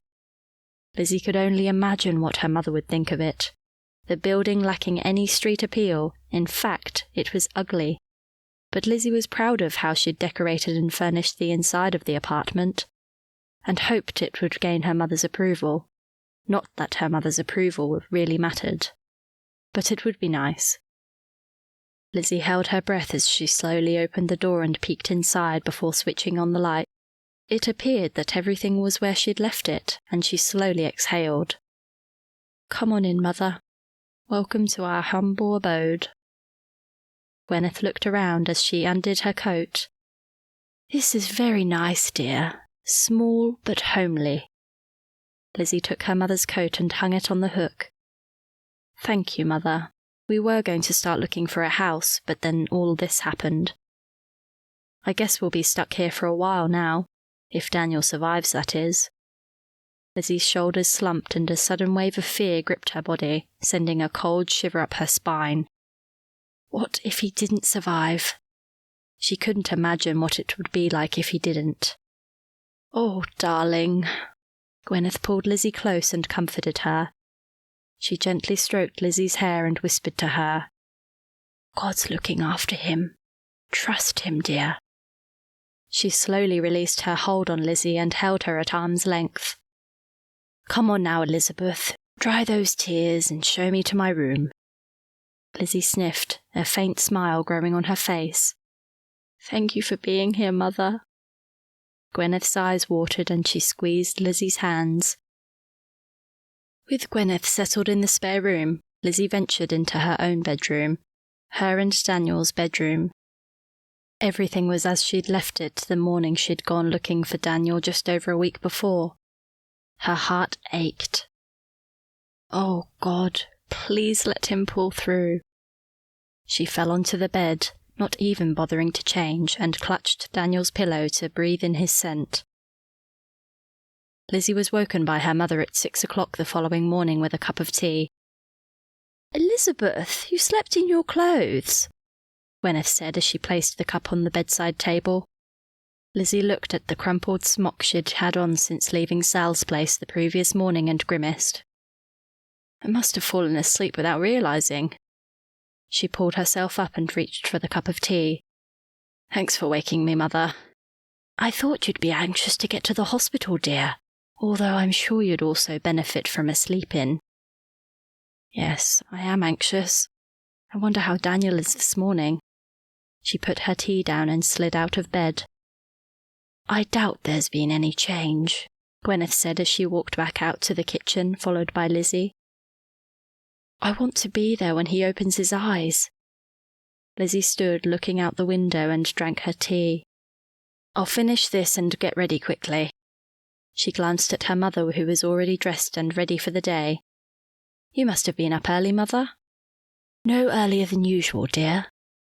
"Oh, I hope you slept well." "I won't complain," Gwyneth replied, taking a seat and picking up a piece of toast. Lizzy tilted her head to her mother as she washed her cup and placed it upside down on the draining rack. So strong and stoic. Love for her mother warmed Lizzy's heart. "That sounds like you didn't—" "Yes, well, strange bed and all. It's not a problem, dear." "Okay then, as long as you're okay.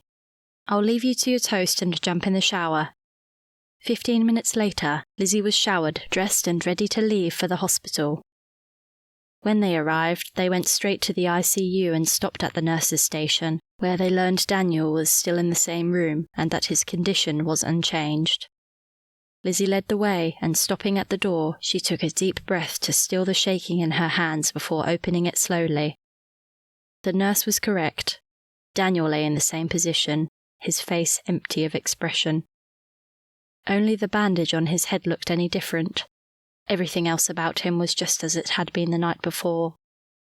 She walked swiftly to the chair beside the bed and took his hand, saying good morning to him before placing a gentle kiss on his cheek. She had to be strong for him, but inside she was a mess. She pushed back the tears that stung the back of her eyes and took a slow, deep breath. "Well, Daniel O'Connor, what are we doing today?" When he didn't answer, Lizzy proceeded to tell him about their trip into the hospital that morning in rush-hour traffic. It had taken twice as long to get there that morning as it had taken to get home last night. "And you know what I discovered when we got home? You haven't been sleeping in our bed." She leaned closer to him. "Where have you been, Daniel? What have you been doing?" She peered into his face, hoping for some reaction. Just a flinch or a twitch. Just something to let her know he was okay. But there was nothing. Lizzy's heart fell, and she pulled back a little, her body slumping. "Well, you're not going to get rid of me that easily. I'm going to stay here until you wake up, so you'd better make it snappy." "I don't want to have the baby while I'm sitting here." Gwyneth placed her hand gently on Lizzy's shoulder. "Elizabeth, I think you need some time alone with Daniel. Do you mind if I go off for a while?" Lizzy looked up startled. How could she have forgotten about her mother? "Where will you go, Mother?" "Just for a walk. The hospital gardens looked particularly lovely. I'll grab a coffee and find a seat and read for a while. I'll come back later in the morning and check on you." "Okay, Mother. I'm sorry." Lizzy held her hand out to Gwyneth and smiled weakly. "Nonsense, dear. Daniel needs your attention, not me." Lizzy let her hand drop and thanked her mother. When Gwyneth had gone, she turned to Daniel, and as she gazed at him and gently stroked his hand, love for him flowed through her body like warm honey. "Daniel, I don't know if you can hear me or not, but I'm sorry for everything. I know I didn't love you as I should, but that's all sorted now, and I just want you back. I love you, and I promise we'll work everything out together." She leaned in closer to him and kissed him on the cheek. "Just come back to me, please." She closed her eyes and squeezed back the tears that threatened to fall. She had to stay strong, for both their sakes. As she sat beside him, stroking his hand, she told him all about her week, including the meeting with Matthew and how she'd been finally released from his hold on her. She told him about the church service and how she'd forgiven Matthew and his mother, and that she'd also forgiven her father. It all came off her lips so easily, but would she have been able to talk to him like that if she knew he could hear? "It's like a clean slate, Daniel. We can start again, without any of those shadows hanging over us. I know we can do it, Daniel. I just know it." Lizzy sat quietly and prayed for Daniel and their marriage. She pleaded with God to bring Daniel back to her, whole and undamaged, and that she'd learn to love him more, and to be the wife he needed. One that would support and encourage him, through thick or thin, one that would love him with God's love unconditionally. She studied his face. The bruising and cuts told a story, and not a nice one. "But how will it work if you keep drinking, Daniel? How can I love you unconditionally if you continue to drink and lift your hand to me?" Nessa's words came back to her as she reflected on this seeming disparity. "Lizzy, you'll need to set boundaries." Boundaries. "Nessa, does she know Daniel's here?" Lizzy sat up, her heart pounding. How could she have forgotten about Nessa and Riley, especially after all they'd done? She stood up and was about to go looking for a phone when a woman doctor walked in. She had a friendly face and short, ginger, wavy hair, and Lizzy knew instantly this was Dr. Henderson. "Mrs. O'Connor?" The doctor stretched out her hand towards Lizzy's. Lizzy nodded and took her hand. "Dr. Henderson, the nurses told me you were here. It's nice to meet you." "It's nice to meet you too, Doctor." Lizzy shot Daniel a glance. "He doesn't look too good, does he?" Lizzy's voice faltered. "Please tell me he'll be all right." "We certainly hope so, but it's a matter of waiting. Apart from looking after his physical injuries, we can only wait for him to come out of the coma himself. Hopefully it will only be a matter of days." The doctor picked up Daniel's chart and inspected it. "Everything seems fine here. He'd be very sore if he was conscious, so maybe it's best he's unaware of it all for now." The room started spinning and Lizzy fumbled for the seat. "Are you all right, Mrs. O'Connor?" Dr. Henderson strode over and helped Lizzy to sit. Lizzy looked up gratefully and nodded. "Yes, I think so. It was just such a shock seeing him like this, but hearing it from you." She reached out to Daniel and took his hand. "It must have been a bad accident. Do you know what happened?" Dr. Henderson stood with her arms crossed low in front of her and tilted her head. Her face softened further as she spoke. "Not all the details, but I believe it was a single vehicle accident, and he was intoxicated at the time. I hate to tell you this, dear, but the police will want to interview Daniel when he regains consciousness." Lizzy closed her eyes. It was as she'd feared. Why had Daniel been driving when he'd been drinking? She could throttle him. He knew better than that, surely. But maybe this was the rock bottom Nessa had referred to. At least he hadn't injured anyone else. She inhaled deeply and opened her eyes. Squeezing her lips together, Lizzy nodded acknowledgement. The doctor placed her hand gently on Lizzy's shoulder. "Can I call someone for you?" Lizzy sniffed and shook her head. "My mother's not far away, but thank you." "No problem, dear. It looks like this couldn't have happened at a worse time for you. Make sure you look after yourself." Lizzy nodded and smiled gratefully at the doctor. "I will." When the doctor left, Lizzy remained seated to calm her nerves. Having the police involved was something she hadn't anticipated, and the very prospect filled her with apprehension. Leaning forward, she clenched her hands together and controlled her breathing, inhaling and exhaling slowly. She was interrupted by a nurse who had come to check on Daniel, so took the opportunity to visit the bathroom and then to call Nessa. "Nessa, Lizzy's here." Lizzy gripped the receiver with both hands and leaned against the wall for support. "Lizzy, we've been trying to contact you. Where are you?" "I'm at the hospital. We left as soon as we heard and got here late last night." "Oh, Nessa, it's horrible." "I know, sweetie. We were there yesterday for a while. He's a mess. Lizzy sniffed and wiped her nose with a tissue. He's in good hands, Liz. He'll pull through. Lizzy nodded and closed her eyes. I hope so, she said weakly. Stay strong, sweet girl. Is somebody with you? My mother at the moment, but she has to go home today. Come stay with us then. You won't want to be on your own. Lizzy sniffed and gulped before replying feebly. Thank you, Ness. I'll come to the hospital this afternoon, and we can sort out what to do then.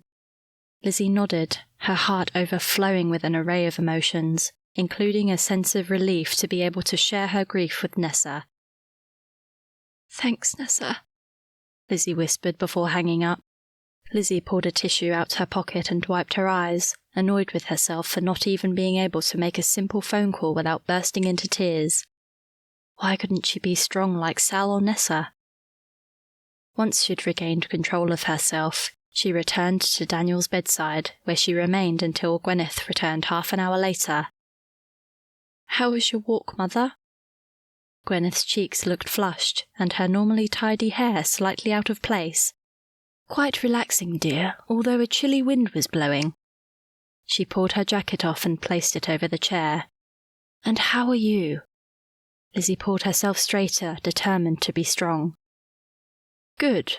I met Dr. Henderson and I've spoken to Nessa, and there's been no change with Daniel. She looked at him, longing him to wake him. Nothing, not a single thing had changed. How much longer would it take? Gwyneth smiled warmly at Lizzy and held out her hand. Be patient, dear. It's early days yet. That word again. Her mother was right. She'd always wanted things to happen straight away, patience not being one of her strong points. Nessa said I can stay with them. That's a nice offer, dear. Better than being on your own. I feel bad about leaving you, but I promised your father. It's okay, Mother. You drove me here. Lizzy stood and gave Gwyneth a warm hug. It was the least I could do, dear. Gwyneth leaned back and held Lizzy at arm's length. I'll be praying for you both, Elizabeth, despite what your father thinks. I believe Daniel is a fine young man, and I'm sure once he's faced his problems, he'll make you a wonderful husband. Despite her resolve to be strong, Lizzy couldn't control her tears. Her mother's words warmed her heart and gave her hope for their marriage. Yes, Daniel was a fine young man, and he would make her a wonderful husband. Despite all the odds, they would have a future to look forward to together. You just need to wake up, Daniel.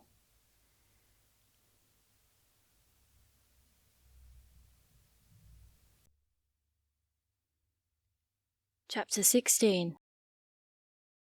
Day after day, Lizzy sat beside Daniel's bed holding his hand, talking to him, reading to him and praying for him.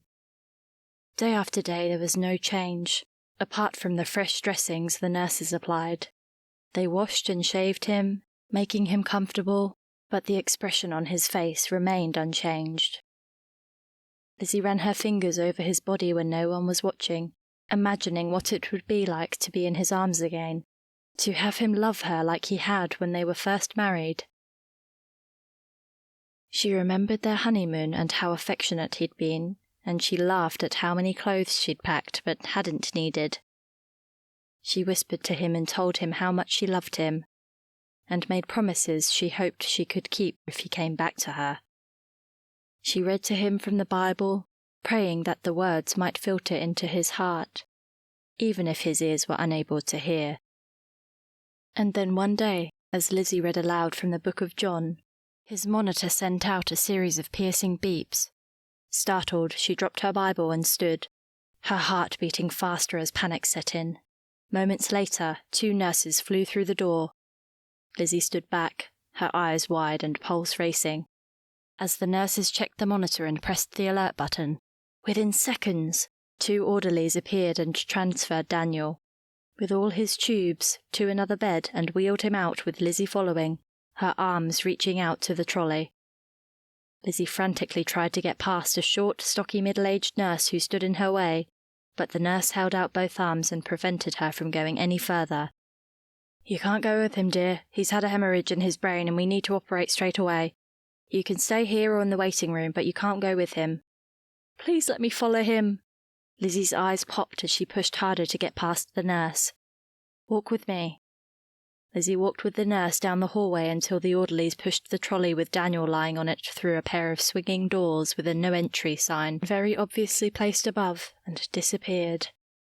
The nurse directed her to the waiting area and then left. On her own, Lizzie's heart raced out of control and she thought she would faint. Are you all right, Mrs. O'Connor? Lizzie looked up with a pained expression on her face. I just need my husband to be all right. It's too early to tell, I'm sorry, but we'll let you know the moment we have news. Lizzie inhaled deeply and clenched her hands together. God, why did you let this happen? The nurse placed a cup of hot tea in Lizzie's hands without her noticing. Lizzie stared at the swinging doors, and every time someone came out, her heart lifted, but then fell when they walked past her. She turned when someone sat beside her. Nessa placed her arm around Lizzie's shoulder and pulled her close. Time inched forward slowly and painfully, one slow second at a time. Would Daniel survive?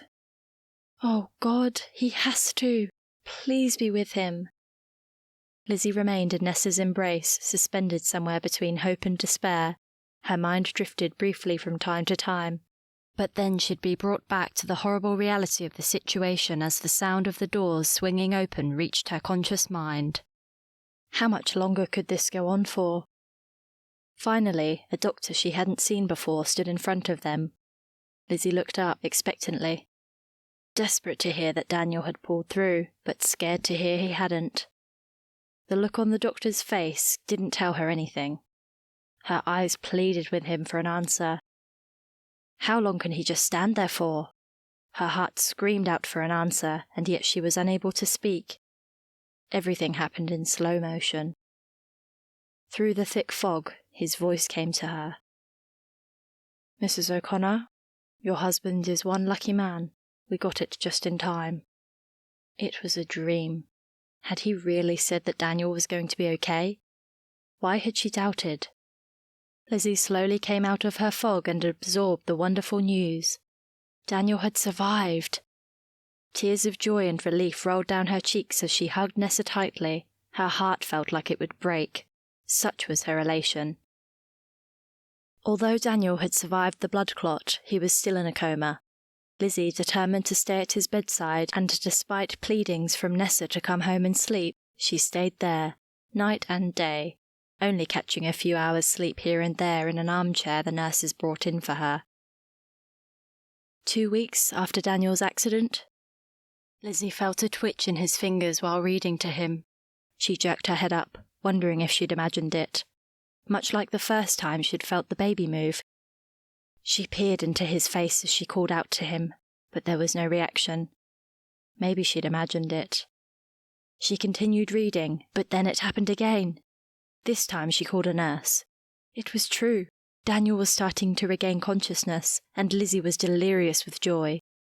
Her prayers had been answered. But then her elation was short-lived when the doctor told her it could still take days, possibly even weeks, for him to fully regain control over his body and mind.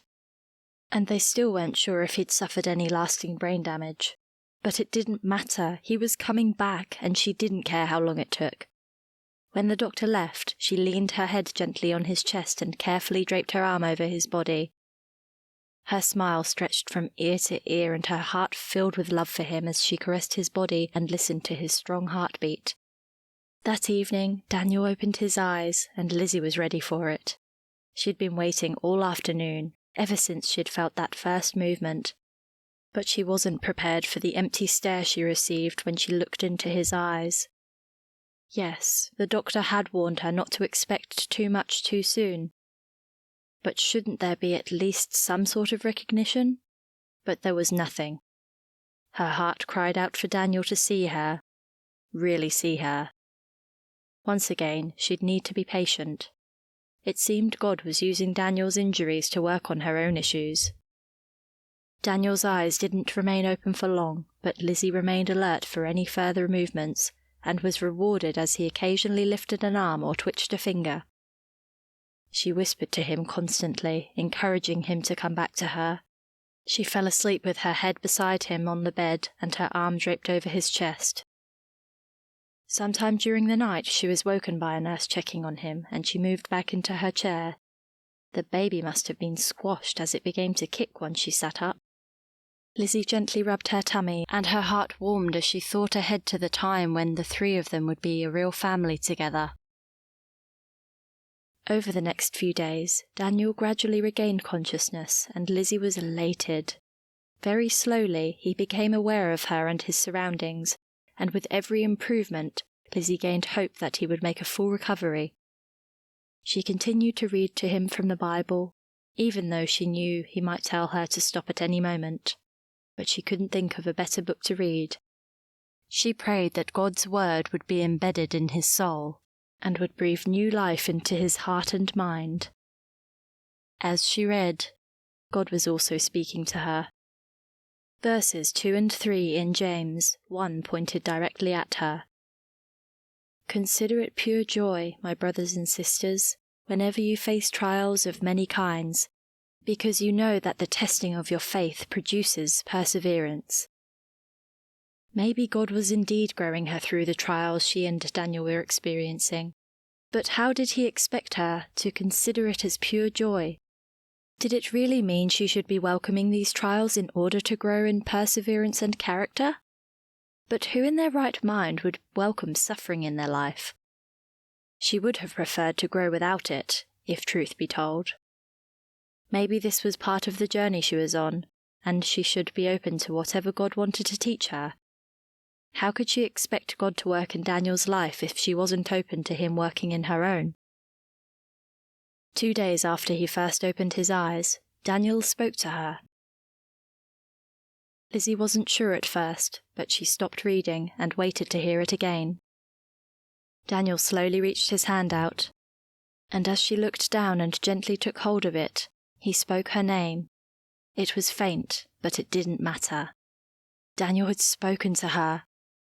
She looked into his eyes and in that moment knew he'd be okay. His body was still a mess, but his eyes held a promise that he would be coming back to her.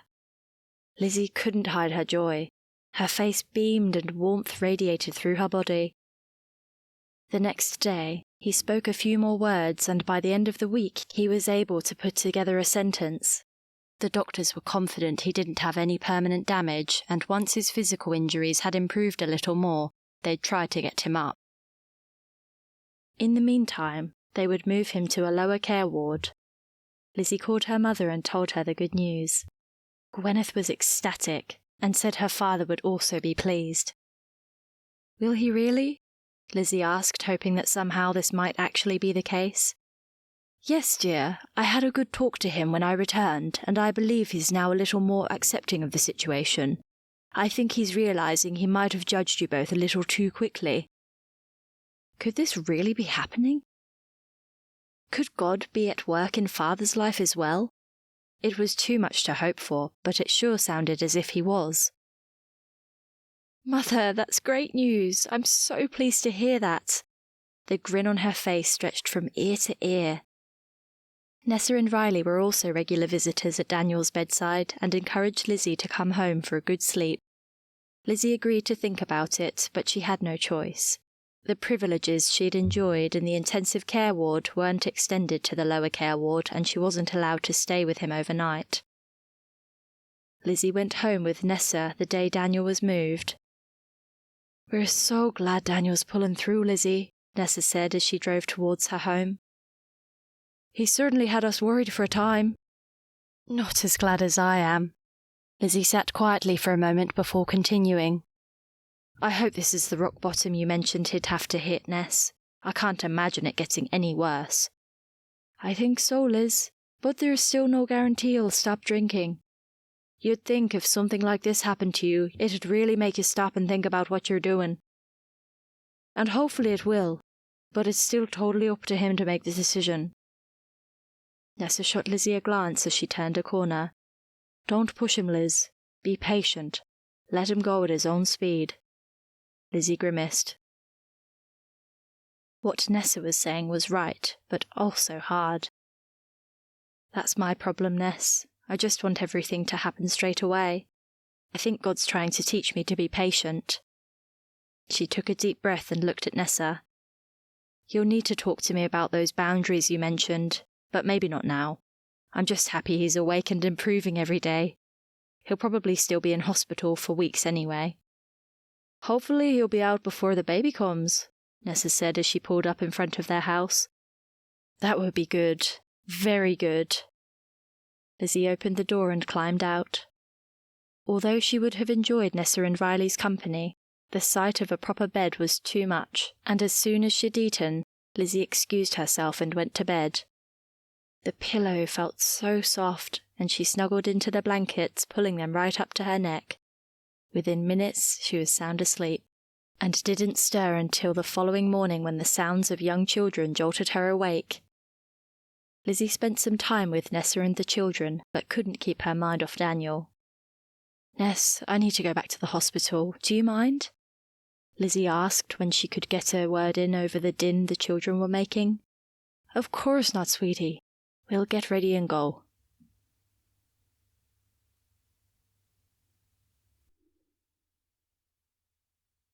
Chapter 17. When Lizzy arrived at the hospital mid-morning, Daniel was sitting and looking much better. The bandages around his head had been replaced with smaller patches, and the stitches had been removed from the cut on his forehead. He was clean-shaven and his hair had been brushed, but best of all, he was reading the Bible Lizzy had left behind. He started as she walked in and put it down. Was he embarrassed? Or did he just put it down because she'd turned up? She recalled Nessa's words. Take it slow. Don't push. Lizzy walked over to him and, bending down, kissed him gently on the lips, allowing them to linger on his just a little longer than they possibly should in public. But she didn't care. Daniel was alive and well, and no one was going to stop her from kissing him. She pulled up a chair and took his hand. She traced the outline of his face with the tip of her finger, her eyes not letting go of his. You don't know how much I've waited for this day, Daniel O'Connor. He squeezed her hand, and the faintest of smiles grew on his face. Lizzy rested her head against his chest, and he lifted his hand and stroked her hair. Warmth radiated through Lizzy's body as all the tension of the previous weeks slipped away. They could have stayed like that forever as far as Lizzy was concerned, but eventually she had to sit up. The baby was making itself known, and she was in discomfort. Daniel was asleep, so she carefully extricated herself from his body and, once standing, gave her back a good rub. Was she ready for this baby? Her preparation had certainly been interrupted, but all seemed to be going well, although she was behind in her checkups. She made a mental note to call the clinic. But what did she know about being a mother? The thought concerned her now the time was coming near. She really knew nothing about caring for a baby, but then she'd have Daniel to help her, and he should know. She looked down at him, and her heart overflowed with gratitude to God for bringing him back to her. He stirred, and his eyes opened.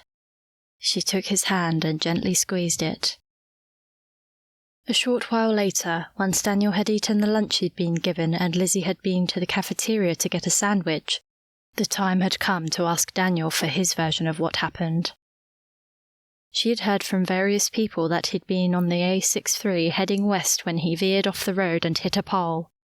But where was he going, and why?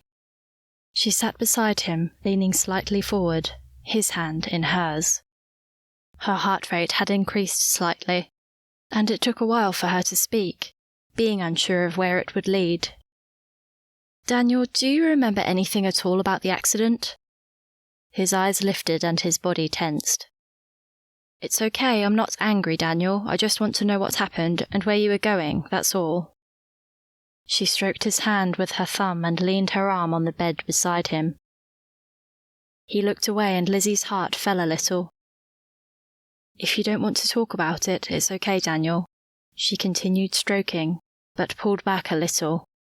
Maybe he wasn't ready just yet, and she'd have to put some of that patience into practice. When it seemed he wasn't going to answer, he cleared his throat. She lifted her head and her gaze caught his. His mouth was downturned, and he shook his head. I don't know, Lizzy. I really don't. It's a blur in my mind. His eyes had that faraway look, as if he was in another place and time. I remember being at the pub. I'd had a few, and I decided to go find you. He looked into her eyes. That's about all I remember. Lizzy didn't know what to feel. Part of her was elated that he wanted to find her, but then she also carried guilt that she'd indirectly caused his accident. No, she couldn't let herself think like that. She recalled her mother's words. It was his choice to drink, not yours. She squeezed his hand and her smile grew warm. Thanks, Daniel. At least I know where you are going. She took a deep breath and grimaced. The police want to talk to you. Daniel closed his eyes and hung his head. Lizzy sat still, her heart beating rapidly. Opening his eyes a few moments later, he lifted his head slowly. I've wrecked everything, haven't I? She leaned forward and clutched his hand. No, you haven't, Daniel. Please don't think like that. As long as we're together, we'll be okay. We can work it out, I promise. Her eyes pleaded with him, and her breathing was heavy. She just wanted to hug him and assure him of her love, but his ribs hadn't quite healed. Tears welled up in his eyes. I don't know what I've done to deserve you, Lizzy. You had every right to leave me. The remorse in his eyes was genuine and warmed Lizzie's heart. But I was so glad to see you here. I didn't ever expect you to come back. Oh, Daniel, I said I would. It was never in my mind to leave you forever. I just didn't know how to cope with your drinking, not being used to it and all. I'm sorry, Lizzy. I really am. We're in a mess now because of me. He turned his head to the side and gulped. Daniel, look at me. She waited until he looked at her before continuing. It doesn't matter. It really doesn't matter. We can sort out the mess. The main thing is that you're okay and we're together. Daniel held her gaze and then nodded slowly. He held out his arm and she leaned into him gently. Yes, as long as they were together, it would be all right. It might not be easy, but they'd be all right. Thank you, God. Daniel's recovery continued slowly, but each day he grew stronger. He asked Lizzy to read to him, as he couldn't keep his eyes open long enough to read much for himself. She was surprised when he asked her to read from the Bible. But don't get your hopes up, he said when she raised her eyebrows and smiled excitedly. I'm just figuring it didn't work my way, so maybe I should try a different way. But I don't want you preaching to me, right? Lizzy nodded her head vigorously. Right, I promise. She chose to read the book of John to him, but had to stop regularly to answer his questions. When she got to the story about Nicodemus, he asked her to read it again, and wanted her interpretation of what it meant to be born again. This was really putting her on the spot. She'd expected God to somehow just change Daniel, but now he was wanting her to explain things. If she stuffed up, she'd lose her chance. No, she couldn't think like that. God was here with her. She loved him, and her faith was strong. She'd never doubted him, ever since she'd committed her life to him when she was at university. But her faith had been more private.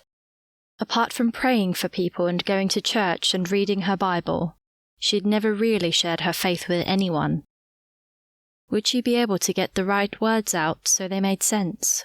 Or would she make a mess of it and as a result lose Daniel's interest?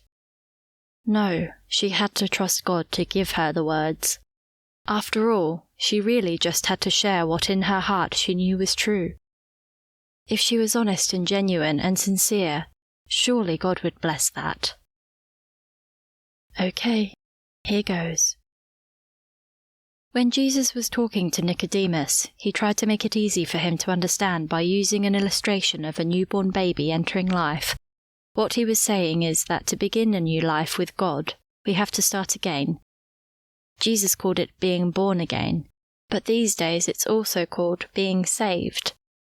We don't literally have to go back to being physical babies, but in a spiritual sense, we do. Being born again, or being saved, is an actual moment we start that new life, but understanding how God made it possible is the first step. All right, I think I've got that. I guess you'd better tell me how now that we've started. Daniel straightened himself a little and then settled back against the pillows. Lizzy smiled inwardly. How exciting it was to be sharing about Jesus with Daniel after all this time. She breathed deeply before continuing. The simple answer is just a few verses down, in John 3:16. For God so loved the world that he gave his one and only Son, that whoever believes in him shall not perish but have eternal life. There must be more to it than that. Just believing doesn't sound enough. Well, yes and no. I guess it comes back to what believes in him actually means.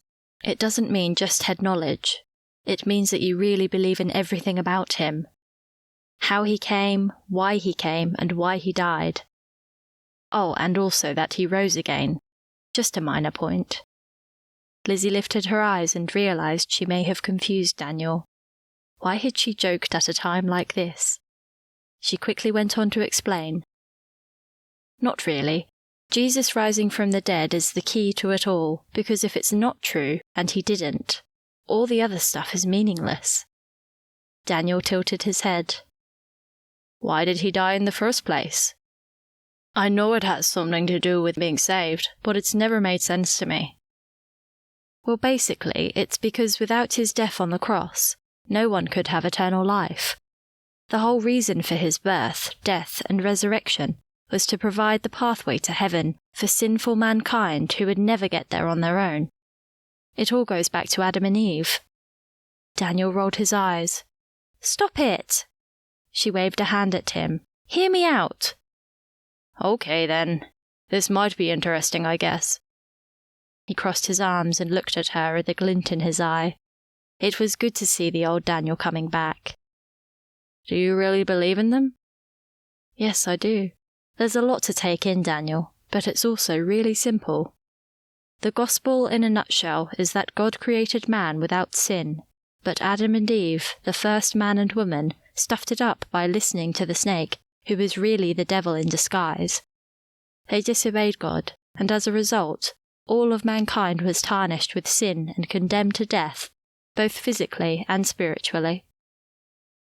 But it hurt God so much that his perfect creation was now imperfect. He made a way for mankind to come back to him, and that was to have his perfect Son, Jesus, come to earth as a human, to live a perfect life, and then to become the ultimate sacrifice for all of mankind by dying on the cross. Jesus, who was without sin, chose to take on the sin of the world, my sin, your sin, so that we could be sinless again in God's eyes. Now, when God looks at me or anyone else who believes in him, he doesn't see our sin. He sees a new creation, pure and clean because of Jesus. Oh, and he rose again, and he came back from being dead. That proved he was God, and that he wasn't just any old person. Jesus coming back from death shows us that we don't have to worry about dying physically because Jesus conquered it for us. If we believe in him, we have everlasting life with God. Lizzy stopped and looked at Daniel. So what do you think? Did I do all right? Daniel reached out his hand and squeezed Lizzy's arm, an encouraging grin lighting up his face. You did good, Liz, but I'm going to have to think about it some more. It kind of makes sense, but it's a lot to believe in, especially when you can't see God or Jesus. Yes, I know. That's where faith comes in. But there's a lot of information you can read that prove Jesus was actually a real person. A lot of people tried to prove he didn't exist, only to go on, not only to believe in him, but to become Christians. And like I said before, it's not just head knowledge. I know deep down in my spirit, or my heart, or whatever you want to call it, that it's true, and that Jesus lives in me. It's just so real. It's hard to explain, but I know. I might not be able to touch him, but he's with me all the time. Anyway, maybe that's enough for today. I think so. I'm feeling a bit tired, but maybe we can read some more tomorrow? Lizzy smiled and squeezed his hand. This was way more than she'd ever hoped for, and her heart overflowed with expectation. That would be great, Daniel. That night at dinner, Lizzy shared with Nessa and Riley about how Daniel seemed to be softening towards God. Even as she spoke, she had to pinch herself to make sure it was real. It's only a start, but it's amazing how open he's become. I can hardly believe it. That's wonderful news, Liz. We're so happy for you, Nessa said as she gave Lizzy's hand a squeeze. Thank you. I know that even if he does give his heart to the Lord, which I'm really hoping and praying he will, it's still not going to be easy for him. But at least he'll have God in his life, and that will make a huge difference. Yes, it will. He'll still have a long road ahead of him, but I'm sure once he decides, God will give him the strength he needs. There was still no guarantee that Daniel would give his heart to the Lord. Lizzy knew that. But there was hope, and she clung on to that with both hands.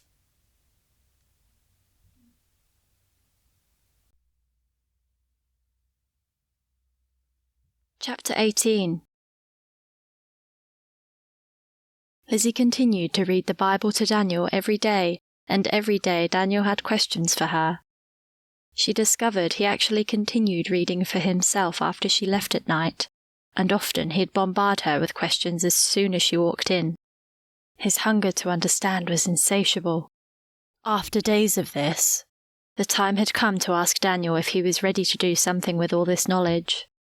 Was he ready to accept Jesus for himself?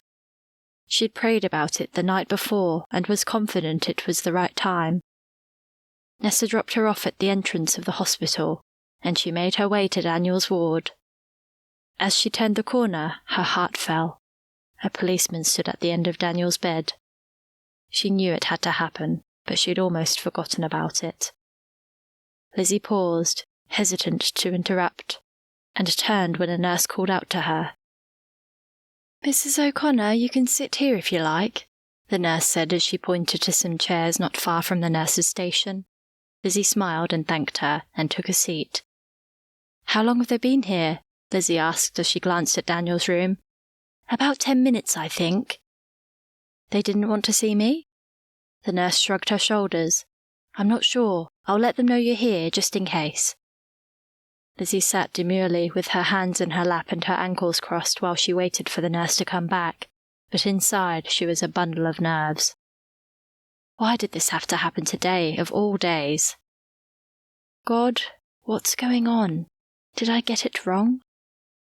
The nurse reappeared a few moments later and told Lizzy they didn't need to see her, but they were just leaving, so it was fine for her to go in. She passed them in the corridor. A burly older man with short bristly hair who walked with a slight limp, and a thinner younger man with dark hair, cut short. Neither looked terribly friendly. Unsure as to how Daniel would have coped with this meeting, Lizzy paused before she entered his room and took a deep breath. Would he be angry? Or would he have just accepted it as an inevitable consequence of his poor choices? She was about to find out. Daniel sat in bed with his head down and his arms crossed. He looked up briefly as Lizzy entered, but slithered down the bed slightly and lowered his head. Not a good sign. "Daniel, it's okay," Lizzy said as she leaned over and kissed his cheek. "Whatever happens, it's okay. We'll work through it." She lifted his chin with her finger and kissed him on the lips. Their eyes connected, but Lizzie's heart fell. The glint had gone, and his eyes were now dull. "No, Lizzy, it'll never work." He sighed dejectedly and shook his head slowly. "You won't want to be married to me once I'm hauled in before the court." "Don't make decisions for me, Daniel. You're not the only one who's ever been convicted of driving under the influence, you know. We'll survive this, but we have to be together on it." I'll support you, but don't shunt me out, okay? Her eyes pleaded with him, and she moved closer. His shoulders sagged further. Who knows what they'll give me when they find out about my past? Are you ready for that? He leaned forward as he spat the question at her. Lizzy gulped. She'd forgotten Daniel's prior conviction and his time in jail. Maybe it wouldn't come out, given it had happened in Ireland, but it was highly likely it would. We'll get through it, Daniel, I promise. Whatever they give you, we'll survive. Silence hung between them, Lizzy's body rigid as she waited for Daniel's next move. After several tension-filled moments, he lifted his eyes. You're persistent, Lizzy. I'll give you that. He paused and pulled himself up. You know I might get jail time again. Lizzy's heart fell. No, she didn't know that. She took a deep breath as she gripped his hand. I didn't know that, Daniel, but I'll stand by you, whatever. I promise. Why would you do that, Lizzy? Your father will completely disown you when he finds out. Daniel, everyone's responsible for their own actions and reactions. If father doesn't agree with my decisions, that's his problem, not mine. But I won't hold it against him. You're my husband, for better or worse, and I'll stand by you, even if he disapproves.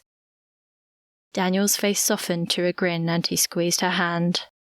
I always knew you had spunk, but now you're proving it. He pulled her close and hugged her gently. Lizzy rested her head on his chest as he stroked her hair and tried to force the thought of jail out of her mind. When she sat up, Lizzy asked Daniel when he was due in court. There is no date yet, but it'll be soon after I get out of here. Lizzy nodded and fought against the nausea building in her stomach. If Daniel was sent to jail, she'd most likely be without him when the baby was born. So, Lizzy, how does your God fit into all this? His arms were crossed as he once again put her on the spot. Lizzy took a moment to pull her thoughts together.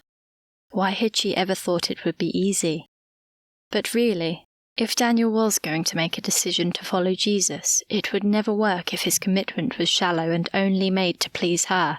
It had to be real, and he had to see that her own faith and belief was real and could survive the toughest of tests.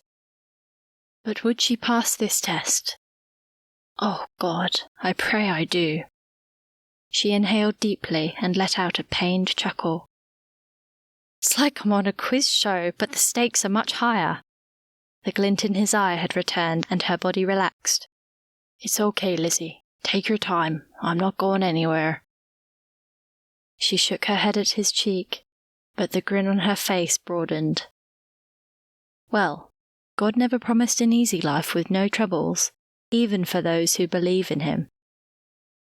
The verse she'd read just a few days before came to mind, and she immediately saw God's wisdom in drawing her attention to it at that time. But he gives us strength and ability to get through them if we let him, and as a result, we become better people. Giving your heart to Jesus is only the first step. The journey from then on is all about growing more like him. But we don't have to do it on our own, because he's with us all the way. We just have to be open like him and allow him to teach us how to live. It's just like we're little children learning from our parents. It's a lifelong journey, and sometimes the best way we can learn is by going through tough times. So to answer your question, God will help us through this if we let him. He's not going to fix it so it goes away. He doesn't do that. But if we let his spirit into our lives and accept the outcome without being angry or bitter, he'll give us his peace and love instead, and will help us handle whatever we have to. You really believe this, don't you? Lizzy looked up into Daniel's eyes and her heart filled with love for him. God was working in his life. She could feel it. Yes, I do, Daniel. I can't imagine my life without him in it. I thank him every day for saving me and for being with me. I know I let him down all the time, but he's always there for me. Daniel remained still and quiet. He was deep in thought, and Lizzy sensed God was touching his heart and reaching out to him. Daniel, she said a few moments later, do you want to ask Jesus into your heart? Lizzy held her breath as Daniel looked deeply into her eyes. Her heart raced. This was the moment she had been waiting for. What would his answer be? His gaze, steadfast and sincere, held her captive. She couldn't move. "Come on, Daniel. Please answer." He took her hand and patted it gently. "Yes, Lizzy, I do. I want to ask Jesus into my heart." Lizzy didn't even try to stop the tears trickling down her cheeks. Her heart soared and she hugged him as tightly as she dared. She slowly pulled back and wiped her face. "Okay then, Daniel O'Connor. Today you become a child of God. Let's do this." "What do I have to do?" "It's simple, really. You first have to believe, and I think you do." "Yes, thanks to you, I believe." Lizzy's body tingled. Daniel really believed. "Then you have to repent." She gulped. This was going to be a challenge. Repentance means that you confess you're a sinner and that you're in need of saving, but it has to be genuine. You have to really mean it, and that's the hardest thing for most people to do because it makes them face up to their real self. Lizzy's heart beat rapidly as she waited for Daniel's response. Would he humble himself and confess his sin before God, or would this be the stumbling block? "Lizzy, I really am sorry for all the wrong I've done. For the way I've treated you and other people. I can see I've got sin in my life, and I need to get rid of it. So yes, I'm ready to confess." The remorse revealed in Daniel's words was genuine, and Lizzy thanked God with all her heart. "Well then, all that's left is to tell God all of that, and then he'll do the rest." She squeezed his hand. "Are you ready?" His eyes glistened as he returned Lizzy's squeeze. "Yes." "Let's pray then." Lizzy closed her eyes and began. "Dear God, thank you so much for your love for us, and thank you so much for sending Jesus to earth to die for us so that we can be with you. We don't deserve any of this, but we gratefully accept it. And today, Lord, Daniel wants to accept you as his Lord and Saviour. Please fill him with your love and your peace as he gives his heart to you. Thank you, Lord God." "Daniel, just say this prayer after me, okay?" Daniel nodded. "Dear God, I need you to sort me out. I've done some bad things in my life, and I'm truly sorry for them all. Not just things I've done, but things I've taught. I want to turn away from my old life and instead live for you. Will you come into my life and cleanse me from the inside out? Make me a new person, Jesus. I know I don't deserve you, but I know you love me just as I am. And for that, I'll be forever grateful. Thank you, Lord Jesus. In your precious name, Amen." After Daniel had finished praying this prayer, Lizzy stood and gave him the biggest hug she dared. Tears streamed down both their faces, but Daniel was sobbing.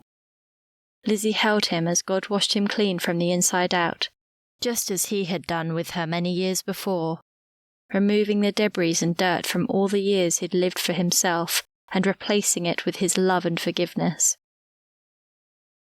A nurse came in while Lizzy was holding him, but Lizzy shook her head and the nurse left quietly. When Daniel's tears finally subsided, he lifted his head and looked into Lizzy's eyes. "Thank you, my sweet girl. Now I know what you've known all along, that I'm nothing without God in my life. Thank you for showing me that." He pulled her close and kissed the top of her head.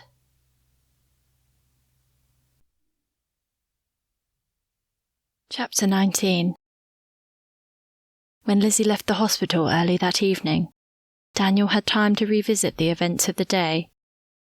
He'd never anticipated he'd feel so different inside, but it was like a weight had been lifted from him, and he felt new and refreshed. Lizzy had shown him 2 Corinthians 5:17, which explained what he was feeling. "Therefore, if anyone is in Christ, he is a new creation. The old has gone, the new has come." But it was still a little unreal. He opened his Bible and started reading, but unlike before, it now seemed to make so much more sense. Lizzy suggested he keep reading through the book of John, so that's what he did. And he was blown away by the way Jesus was treated while he was here on earth, and how most people still didn't believe in him even though he did all those amazing things right in front of their very eyes. It was like Lizzy said, that unless people want to believe, they won't. Instead, they'll choose to go their own way and do their own thing, even though God of all creation stood right there in front of them, offering them a whole new way of living. People's stubborn hearts held them back from all they could be in God, which is exactly what he'd been doing all his life, until now. He was still reading when the nurse came to check on him later that evening. Looking up, he smiled at her and wondered if she'd notice any difference in him. He closed his Bible and placed it on the dresser before holding his arm out. "You seem chirpy tonight." She glanced at him as she held his wrist. "Must be almost time you left us, I'd say, from the look of you." It must have been obvious. Lizzy shared the good news with Nessa and Riley that night, and like Lizzy, they were ecstatic. They'd seen the hurt and bitterness he'd been carrying for years eating away at him and showing itself in his unpredictable behaviour. "We're just so pleased, Lizzy. It's wonderful news," Nessa said, giving her a big hug. "We've prayed for him daily, and now, well, this is great." "Thank you, Jesus," she said as she lifted her eyes heavenward. The mood that night was very upbeat. Lizzy called Sal and told her the good news, but something held her back from calling her parents. Her mother would understand, but she wasn't sure about her father. She found it difficult to sleep, not because she was worried, but because she was overjoyed, and her mind was active. It didn't matter. Instead, she prayed and read, and prayed some more, before she finally succumbed to sleep. The nurse was right. When Daniel was visited by the doctor the following morning, he was told he was well enough to go home. The news filled him with relief and concern. Whilst it was great he'd recovered so quickly, it meant leaving the security of the hospital ward and going back into the real world with all its problems and temptations. But this time he'd have God with him, and he was determined to not let him down. When Lizzy arrived, she found him already dressed and packed. The doctor wanted to see her to go through his follow-up care with them both, but then they were free to go. As Nessa had already left, they called a taxi and went home. It had been almost 10 weeks since they'd been in the apartment together. Since that day, Lizzy had made an ultimatum with Daniel. She had never imagined it would end like this, but she couldn't have been happier. It didn't matter that they didn't have a house. This was their home, and as she joked with Daniel on their holiday a few months earlier, she'd be happy living with him in a tent. After Daniel unlocked the door and they were both inside, he pulled her close and kissed her like she'd been wanting him to for so long.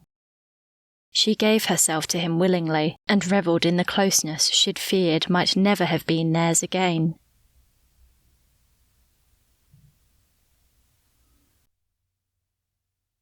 Chapter 20. The day after arriving home, Daniel received his notice to attend court on Friday of that week. "They didn't waste any time, did they?" Lizzy said as she stood behind him looking at the piece of paper. "No, not at all. Are we ready for this?" Daniel faced her and pulled her onto his lap. Lizzy wrapped her arms around his neck and leaned against him. "I don't want you to go to jail, Daniel, but we'll survive it if you do. Maybe they'll take one look at me and just decide to give you a fine and a suspension. You never know. I'll hate it if I'm not around when the baby comes." He kissed the side of her face and brushed her hair with the back of his hand.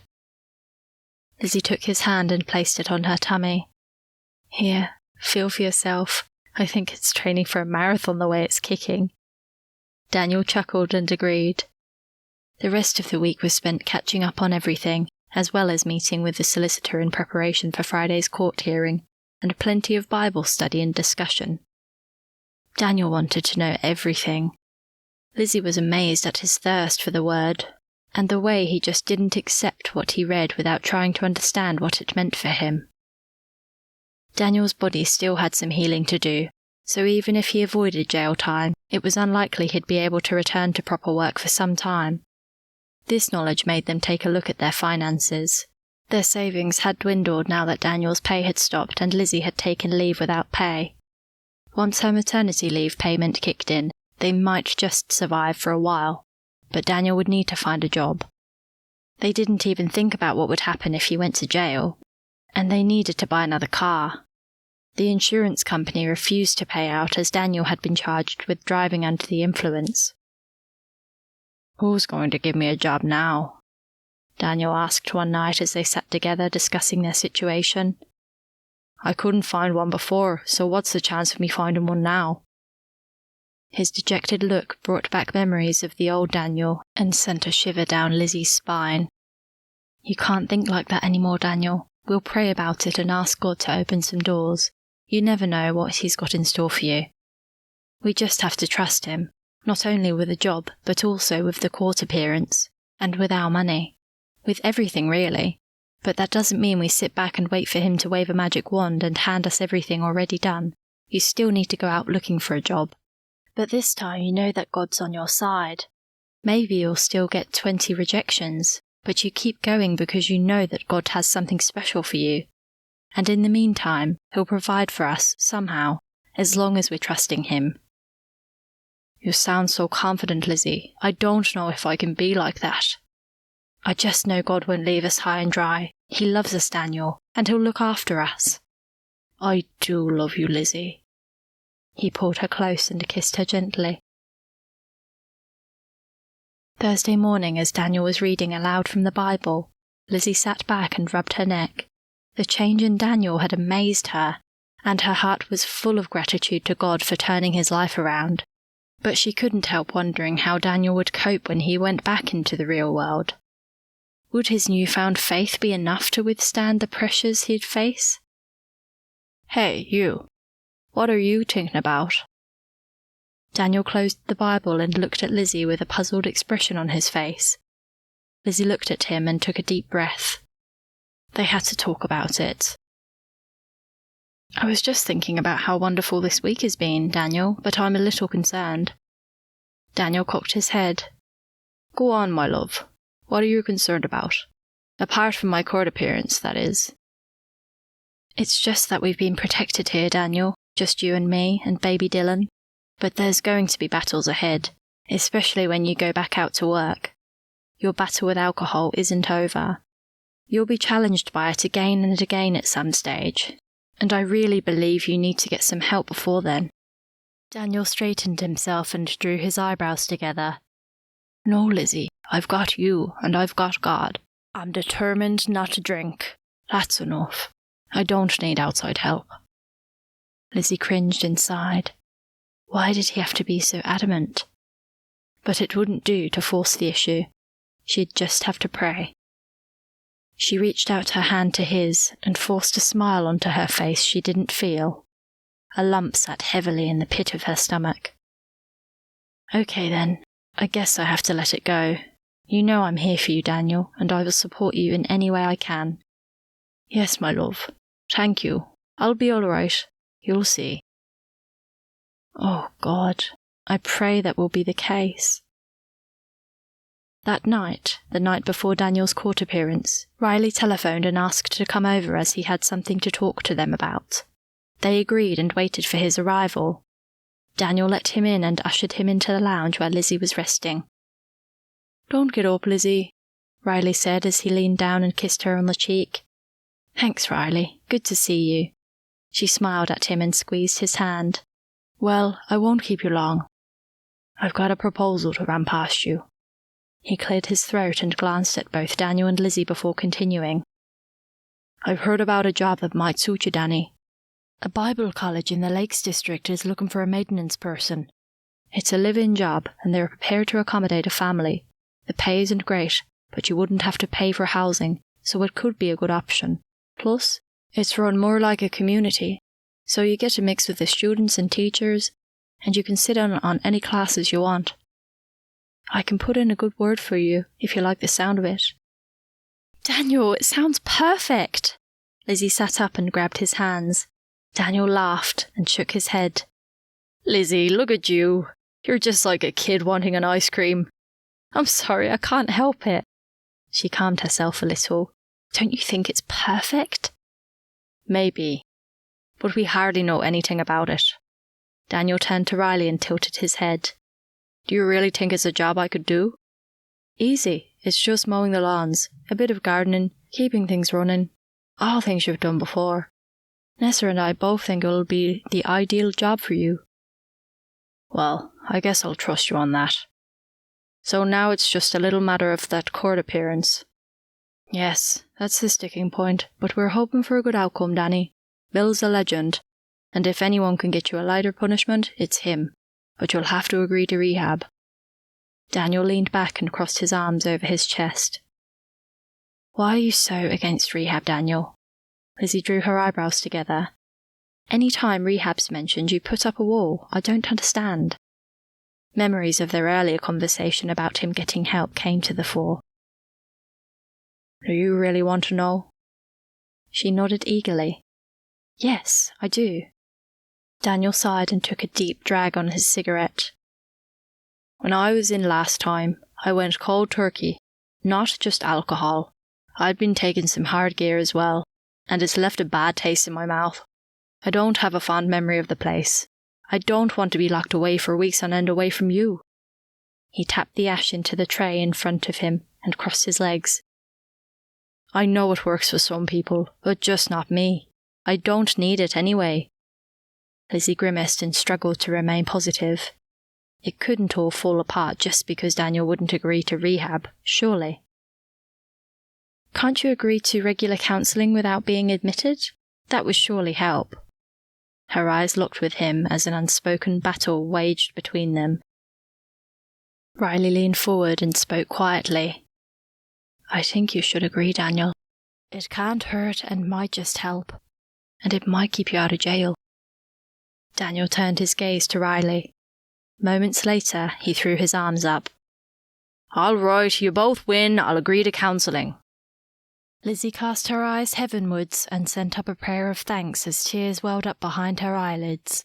She squeezed Daniel's hand, and a broad smile grew on her face.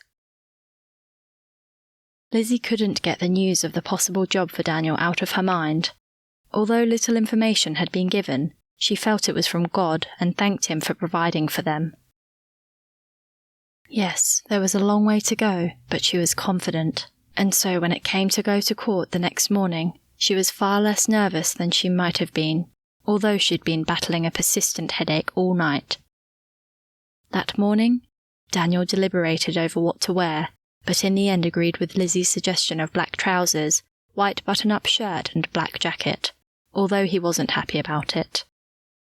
I look like a waiter, he said as he looked at himself in the mirror. Can't I wear something a bit trendier? No, you look smart and presentable, just how you need to look in court. I think you look very nice. She reached up and planted a kiss on his lips. Come on, Riley and Nessa will be here any moment. She grabbed his hand and pulled him out the door. Riley and Nessa had just pulled up outside the apartment block as they reached the bottom of the stairs. Lizzy held Daniel's hand in the back of the car for the short trip into town. He was fidgety, and she knew he was nervous. There was every possibility he wouldn't be coming home with them. Nessa must have been nervous too, as she was chatting away in the front about anything and everything. Lizzy did her best to listen and respond when appropriate, but her head hurt, and she just wished Nessa would stop. The courthouse car park was almost full, but there were a few spots towards the back. Once parked, Riley turned around in his seat and looked at Daniel. Thankfully, Nessa had stopped talking. Hey, Danny, would you like to pray before we go in? Lizzy squeezed Daniel's hand again and tried not to tear up when he agreed. Let's pray then, Riley said as he reached out his hand to Daniel. Heavenly Father, God of mercy and grace, we know you want the best for Daniel and Lizzy. We don't know what the outcome will be today, but we trust that whatever it may be, you will give Daniel and Lizzy peace and joy. We pray that they will trust you to lead them and be with them in the days ahead. We dare ask that Daniel might avoid jail time, but we pray that your will be done. Lord Jesus, I commit Daniel and Lizzy into your hands, and ask that you bless them with your mighty love. In Jesus' precious name. Amen. The moment passed all too soon, but God was with them, and they knew that whatever happened, they'd be okay. When Riley turned back and opened his door, cold air raced into the car, making Lizzy shiver. She pulled her coat and scarf tighter before she climbed out with Daniel's help. Hidden between the open doors, Lizzy faced Daniel and gently put her hands on his chest after straightening his collar.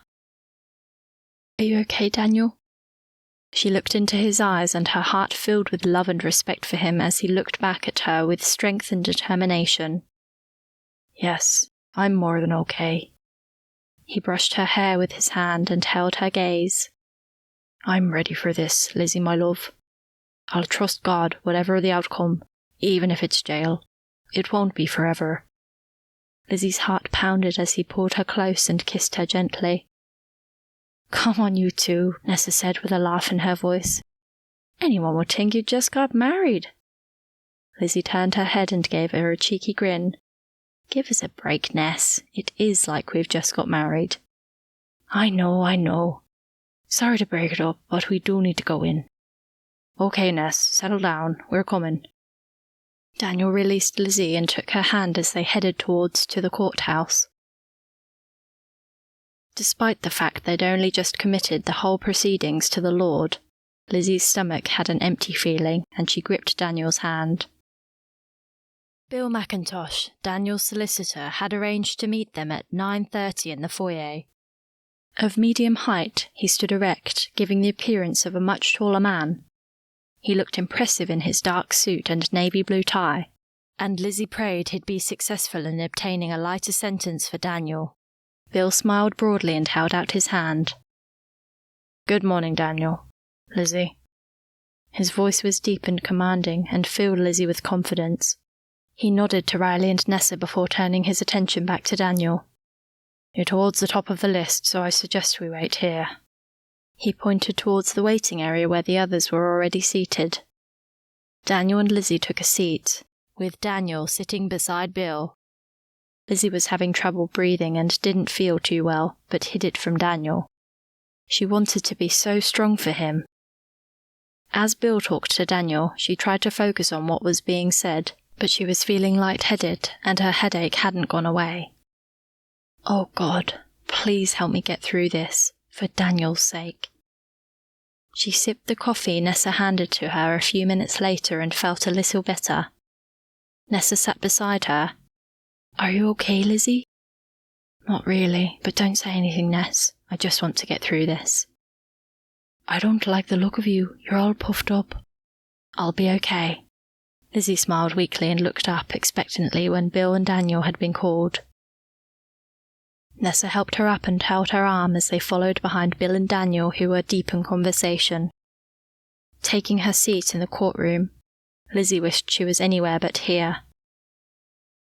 Would she be able to focus on what was happening? She really didn't feel too well at all. In fact, she might be sick at any moment. The magistrate called Daniel to the front. Daniel stood and stated his name and pleaded guilty to the charge. She had to get out. Sweat oozed from her forehead, and she felt clammy all over. She attempted to stand, but swayed. Nessa steadied her. I need to go to the bathroom, Lizzy whispered to Nessa while holding her hand over her mouth. As Nessa helped her out, Lizzy's gaze settled on the back of Daniel's head, and her heart ached for him. Why was this happening right now? God, why? I think we need to get you to hospital, Lizzy, Nessa said once Lizzy had been to the ladies. You're very pale and your face is swollen. I'm really concerned. No, Ness, I need to be here for Daniel. No, Liz, listen to me. You need to look after yourself right now. We're going to the hospital. Lizzy gave in when she swayed and almost fell. She waited in the foyer while Nessa got the car, and then sat slumped in the front seat while Nessa sped to the hospital. One look at her and she was admitted straight away. It was all a blur. As she was prodded and poked by a variety of doctors and nurses, Nessa remained by her side the whole time, holding her hand, assuring her everything would be all right. "Mrs. O'Connor, can you hear me?" Lizzy tried to focus on the person speaking. She nodded to the vague outline of a male doctor standing over her. "We need to deliver your baby, Mrs. O'Connor." The words jolted her. No, this couldn't be happening. It was too early. She was semi-aware of Nessa beside her, but nothing else made much sense. She jumped slightly at a prick in her arm, and then she was being pushed through a tunnel with no end. Bright lights flashed overhead, and jumbled sounds of voices, wheels, and metal touching metal whirred in her head. Then it all went blank.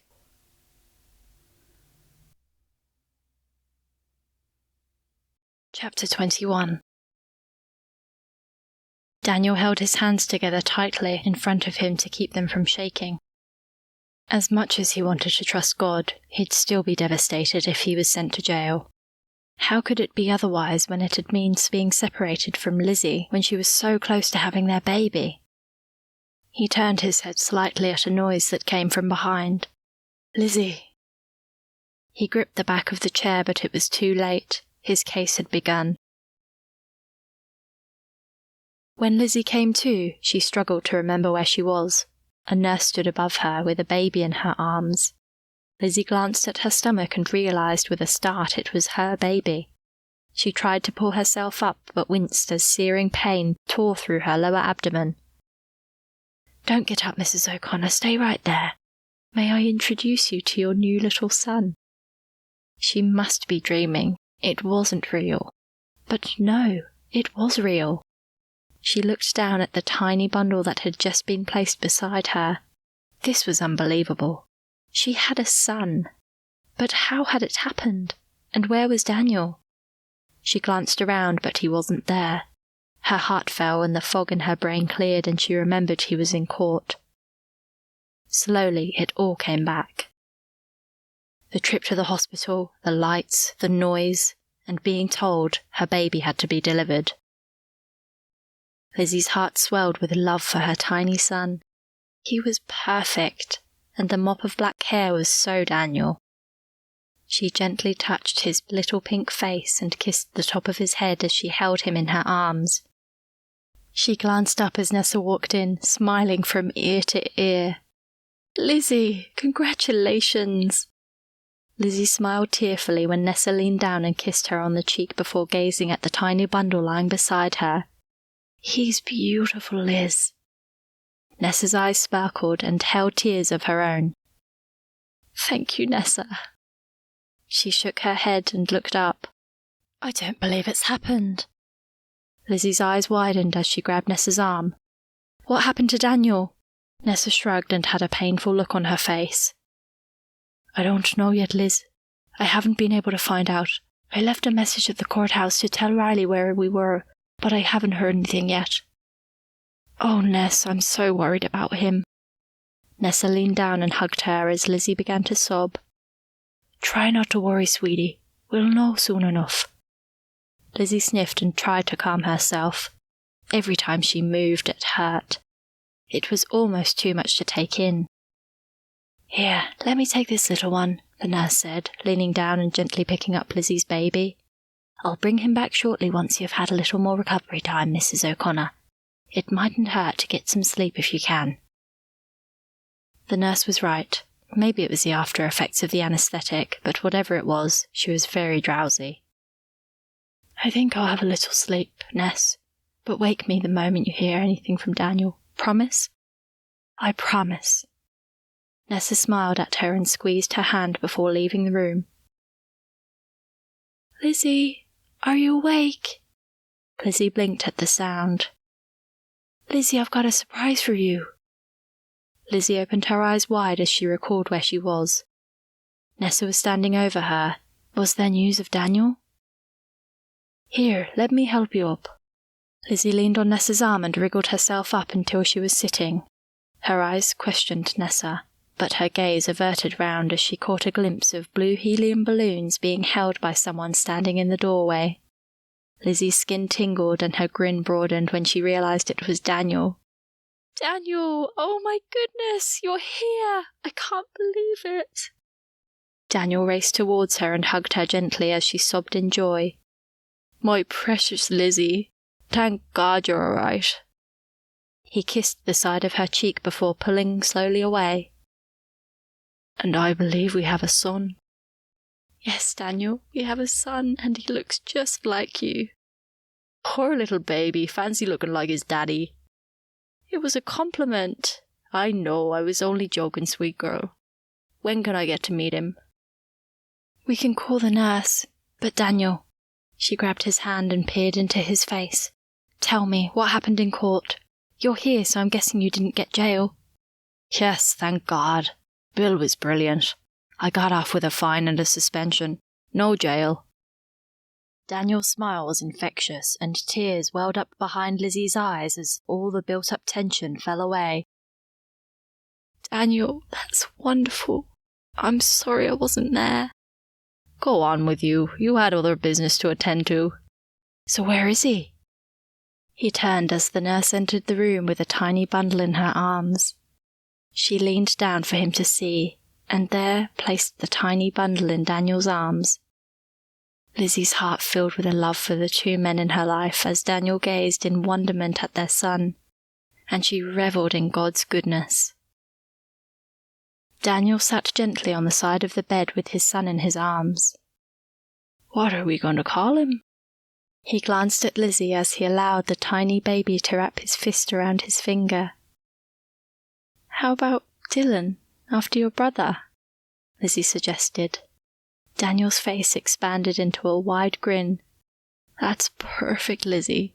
A perfect name for a perfect boy." He leaned down and kissed his little son. "Welcome, baby Dylan." Lizzie leaned over and looked at the baby. "I think it's my turn," she said with a mischievous grin on her face. Lizzie spent the days following the early arrival of baby Dylan getting to know him and learning how to care for him. Daniel was brilliant. He had it down pat when it came to changing Dylan and showed Lizzie a trick or two. Every time she saw him with the baby, she smiled. She telephoned her mother and told her the exciting news, and she also telephoned Sal. Both were ecstatic. Sal said she'd try to get up to see her, and Gwyneth also promised a visit as soon as she could. Meanwhile, Riley helped Daniel apply for the job he'd mentioned and organised for his counselling sessions to start. Daniel told Lizzie he was really looking forward to finally kicking his old habits, even though he wasn't looking forward to the sessions. He said he felt bad that they didn't have a car, but even if they did, he wouldn't be able to drive for another year. "But I guess that's my fault. I can't blame anyone else." "We'll be all right, Daniel. We'll sort it somehow." Not long after she'd been allowed to go home with baby Dylan, her parents told her they would pay a visit the following weekend. Daniel, although nervous about meeting Lizzie's father again, was determined to prove to him that he was worthy of being Lizzie's husband, and that he was fully prepared to take responsibility for her and Dylan. It just would have been better if he had a job. He'd been waiting to hear whether his application had been successful, and had been checking the mailbox every day. The interview had been the week before, and he'd been told he should hear within the week. The interview had gone well, and he was surprised at how keen he was to get the job. Yes, it would mean living in a community environment, and yes, he may feel a little threatened, but it didn't matter. It'd be an opportunity to learn and grow, and to mix with Christians who could provide support as he learned to live his new life with God and without alcohol. He'd told Lizzie all about it, and they'd prayed about it. And although they agreed they'd trust God for the outcome, he was still on tenterhooks about it. The Friday before Lizzie's parents came, Daniel picked up the mail, and it was there. He carried the envelope to the kitchen where Lizzie was making tea and stood before her with the envelope in his hand. "This is it, Lizzie, love." "Well, go on, open it." She stopped and studied him. "You're nervous, aren't you?" Daniel nodded as he stared at the envelope. You're not going to find out if you don't open it. Do you want me to do it? He held her gaze and breathed deeply. No, I'll do it. His heart pounded in his chest as he carefully opened the envelope and took out the piece of paper. Lizzy bent her head so she could see, but he turned it away from her. Let me look first. Lizzy didn't need to see it. However, as a moment later, Daniel's whole face exploded into a huge beaming grin. I got it! I got it! He wrapped his arms around her and planted a kiss on her cheek as they jigged up and down together. Daniel, that's wonderful news! Congratulations! The following day, when Roger and Gwyneth arrived, Lizzy's heart expanded with pride when Daniel was eager to tell them his good news. Her father also appeared to be making an attempt to be friendly, and was less officious looking than normal. Maybe holding his tiny grandson for the first time softened him a little. Whatever the reason, there was hope that Daniel and father might at least be able to remain in each other's company without an argument. As Roger and Gwyneth prepared to leave, Gwyneth caught her husband's eyes and tilted her head as if she was trying to tell him something. Lizzy caught sight of this and wondered what was going on. Roger coughed and cleared his voice.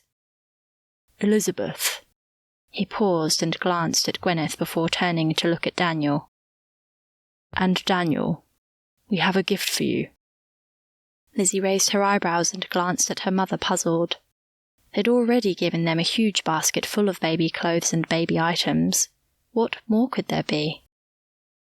Best come downstairs, Roger said, pointing to the doorway with his outstretched arm.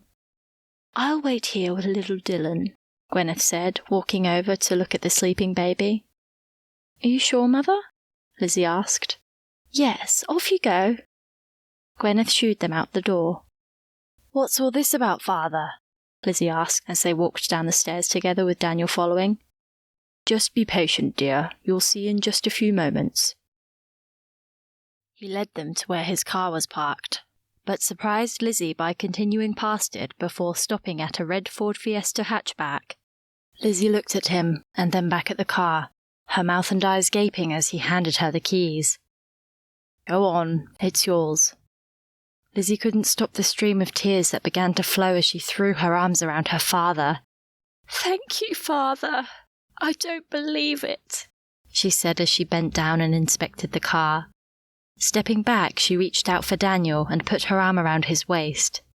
This could go well, or it could cause an argument between him and her father.